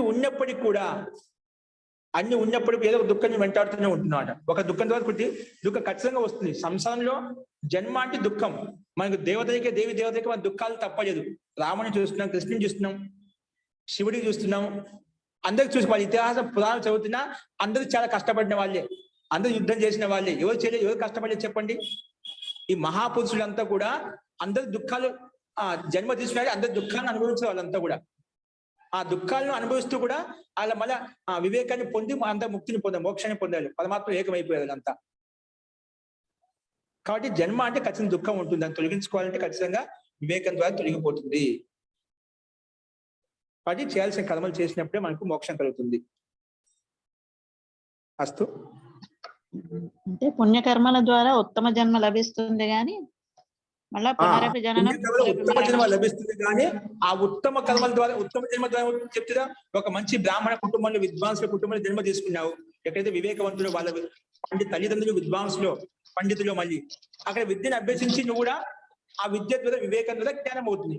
ఎందుకు జ్ఞానాత్ ముక్తి అని చెప్తాను కదా, జ్ఞానం ముక్తి కలుగుతుంది. అప్పుడు నీకు తెలుస్తుంది అన్నమాట. అందుకే ధార్మిక కర్మలు చేయడం కోసం ప్రేరేపిస్తూ ఉంటామన్నమాట. అంటే ముందు ధార్మిక కర్మలు చేస్తేనే మనము ఇటువంటి జ్ఞానం పొందగలుగుతాం. ధార్మిక అనుష్ఠానం లేనప్పుడు మనకు ఇలాంటి వివేకాన్ని పొందలేమన్నమాట. ఇవన్నీ ఒక మెట్లు. లాస్ట్ మన లక్ష్యం వైపు గుర్తు వైపు వెళ్ళడం కోసము ఇవన్నీ స్టెప్ బై స్టెప్పుల ప్రకారం వెళ్తూనే మనం ముందుకు వెళ్తాం అన్నమాట. ధర్మం చేయాలి, ధార్మిక పని చేసినప్పుడే మనకు సాత్వికత వస్తుంది, సాత్విక బుద్ధి కలుగుతున్నాం. సాత్విక బుద్ధి ద్వారా మనం సాత్వికమైన కర్మలు చేయగలుగుతాం, నిష్కామ కర్మలు చేయగలుగుతాం అన్నమాట. అస్తు. నిష్కామ కర్మలు చేయటానికి సరైన అవకాశం వస్తుంది అప్పుడు, అంతే కదండి. ఈ పుణ్యకర్మల ద్వారా మంచి పని చేసినా నీకు కాల్చండి. ఒక పని మంచి పని దాన ధర్మాలు చేస్తున్నావు అంటే ఒక మళ్ళీ ఉపయోగపడిందంటే ఏమవుతుంది, నీకు ఇంకా చేయాలనిపిస్తున్నావు అంట. ఆటోమేటిక్ మానవ జన్మ కూడా ఉత్కృష్టమైనదంటే ఉత్తమ అని చెప్తారు కదా. అంటే మనం అది యూటిలైజ్ చేసుకోవాలి కానీ ఉత్కృష్టమైన ఎందుకు ఈ మానవ జన్మ సహాయం చేత మోక్షం యొక్క సుఖాన్ని పొందవచ్చు, ముక్తిని పొందవచ్చు. అది ఉత్కృష్టమైనది జన్మ. వివేకంతో మనం పక్షుల్లో క్రిమి కీటకాలు జన్మ తీసుకొని నువ్వు అక్కడ ముక్తిని పొందలేవు కదా. అందుకే మాది ఉత్కృష్టమైనది కానీ ఎందుకోసమే, ఎందుకంటే పశు పక్షుల్లో ఉండే జీవులన్నీ కూడా అవి కర్మలు అనిపిస్తున్నాయి. అక్కడ సాత్విక కర్మలు పుణ్యకర్మలు చేయడానికి అవకాశం లేదు. అక్కడ భోగాన్ని అనుభవించడం కోసమే చేసిన కర్మలు అనుభవించడం కోసం పుట్టాయి అనమాట పశు పక్షులు క్రిమి కీటకాల్లో. అక్కడ మళ్ళీ కొత్త కర్మలు చేయడానికి అవకాశం లేదు. కానీ మనిషి జన్మలో నువ్వు ఇక్కడ ఏమని చేసి పుణ్యకర్మలు చేసి పాపకర్మలు చేసి నిష్కామకర్మలు చేసి ముక్తి కూడా పొందవచ్చు. ఈ మానవ ఎందుకంటే అత్యంత మూల్యమైనది, ఎందుకంటే ఇందుకోసమే, దుర్లభమైనది ఎందుకంటే ఇందుకోసమే. ఈ మానవ జన్మ ద్వారానే మనం ముక్తిని పొందగలుగుతాము. అన్య పశు పక్షు క్రిమి కీటకాదులకు ఇలాంటి అవకాశం లేదు. అవన్నీ కూడా ఆ కర్మ ఫలాన్ని అనుభవించిన తర్వాత మళ్ళీ మనిషి జన్మ తీసుకొని ఆ మనిషి జన్మలో ఉంటూ ఉత్తమ కర్మలు సాత్విక కర్మలు చేస్తూ వివేకాన్ని పొంది ముక్తిని పొందగలుగుతాయి. ఎందుకంటే ముక్తికి ఆధారం ఈ మానవ జన్మ. మానవ జన్మ ఉందంటే మానవ జన్మ ఉత్తమైందే. కానీ ఉత్తమైన జన్మ ద్వారా మనం లౌకిక సుఖాలను పొందుకోగలిగి శాశ్వతమైన అత్యంత దుఃఖ నివృత్తి వల్ల కలిగేటువంటి మోక్ష సుఖం కలిగేటువంటి స్థితి కలగదు. ఉత్కృష్ట జన్మ అయినప్పటికీ కూడా అన్య సామాన్య జీవాత్మ పోల్చుకొని ఉత్కృష్టంగా ఉంటుంది. అన్ని జీవాలు ఏవైతే ఉన్నాయో, అన్ని ప్రాణులు ఏవైతే వాటిని పోల్చుకొని ఉత్కృష్టంగా అనిపిస్తున్నాం అంట. కానీ మోక్ష సుఖాన్ని పోల్చుకుంటే ఇది కూడా సామాన్యమే. ఎంత పుణ్యకర్మలు చేసి, ఎంత పుణ్య సంపాదన, ఎంత స్వర్గ విశేషం కలిగినప్పటికీ కూడా ముందే ప్రారంభంలో చెప్పుకున్నాం అంట. ప్రారంభం ఏం చెప్పినామంటే మోక్షమే అత్యంత ఉత్కృష్టమైన స్థితి. మోక్షం మించిన సుఖం అంటే ఏది లేదు. మోక్షం కంటే ఉత్కర్షాదపి మోక్షస్య సర్వోత్కర్ష స్థితే. ఇక్కడ సర్వోత్కృష్టమైన స్థితి ఉన్నప్పటికీ కూడా మోక్షస్య, ఇక్కడ నీకు ఉన్నతి బాగా ఐశ్వర్యం అన్ని కలిగినాయి అనుకున్నప్పుడు, ఉత్కర్షం ఉన్నప్పటికీ కూడా, అత్యంత ఉన్నతి ఉన్నప్పటికీ కూడా, అంత ఐశ్వర్యం ఉన్నప్పటికీ కూడా, అనుకున్న మంచి ధనవంతుడి, రూపవంతుడి, గుణవంతుడి, విద్యావంతుడివి, అన్ని రకాల ఆయువు కూడా బాగుంది, శరీరం బాగుంది, అన్ని రకాల వైభవాలు ఉన్నాయి. అన్ని ఉన్నప్పటికీ కూడా మోక్షస్య సర్వోత్కర్ష శృతే. మోక్ష సుఖమే అత్యంత ఉత్కృష్టమైన సుఖము. మోక్షం అత్యంత ఉత్కృష్టమైనది, అత్యంత ఉచ్చ స్థానంలో ఉన్నది. అది శృతి చెప్పబడింది, అంటే వేదంలో చెప్పబడింది. కాబట్టి దానికి సమానం కాదు. ఇక్కడ నీకు సంసారంలో ఉంటూ ఎంత ఉత్కర్షం కలిగినప్పటికీ కూడా, ఎంత ఉన్నతి కలిగినప్పటికీ కూడా మోక్ష సుఖానికి సమానం కాదు. మోక్ష సుఖమే అత్యంత ఉత్కృష్టమైన సుఖము. అత్యంత లేశ మాత్రం కూడా దుఃఖం లేనటువంటి స్థితి ఆ మోక్షంలో సంభవిస్తుంది. ఆ అత్యంత మోక్ష స్థితి కోసమే, అత్యంత దుఃఖ నివృత్తి కోసమే ఈ జీవాత్మని కష్టపడుతున్నాయి. అందరూ ఏదో రకం ప్రయత్నం చేస్తున్నారు. ఉత్తమ గతిలో పనిచేస్తున్నారు, కొందరు మధ్యమ గతిలో పనిచేస్తున్నారు, కొందరు సామాన్య మందగతిలో పనిచేస్తున్నారు అన్నమాట. ఎవరికి ఏ యోగ్యత ఉందో యోగ్యతని బట్టి వాళ్ళు ముక్తిని పొందుతున్నారు. సామాన్యంగా ప్రయత్నం చేసే వాళ్ళు సంసార చక్రం తిరుగుతూ అలాగే ఉంటూ మళ్ళీ వాళ్ళు ముక్తిని పొందుతున్నారు. ఎవరైతే ప్రయత్నం చేయడం లేదో, పాపకర్మలు చేస్తున్నారో లేదా సామాన్య కర్మలు చేస్తున్నారో వాళ్ళంతా ఇక్కడే తిరుగుతూ ఉన్నారు అన్నమాట. కానీ మోక్షం కావాలి అంటే వివేకం ద్వారా సాధ్యమవుతుంది అని మనం చెప్పుకున్నాము.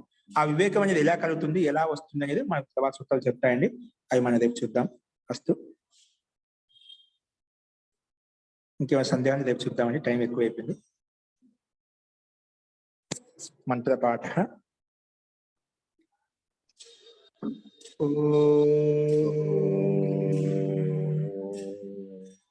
సర్వే భవంతు సుఖినః, సర్వే సంతు నిరామయాః, సర్వే భద్రాణి పశ్యంతు, మా కశ్చిత్ దుఃఖభాగ్ భవేత్. ఓం శాంతి శాంతి శాంతి. ధన్యవాదాలు ఆచార్య. నమస్తే మహోదయ. నమస్కారం అండి.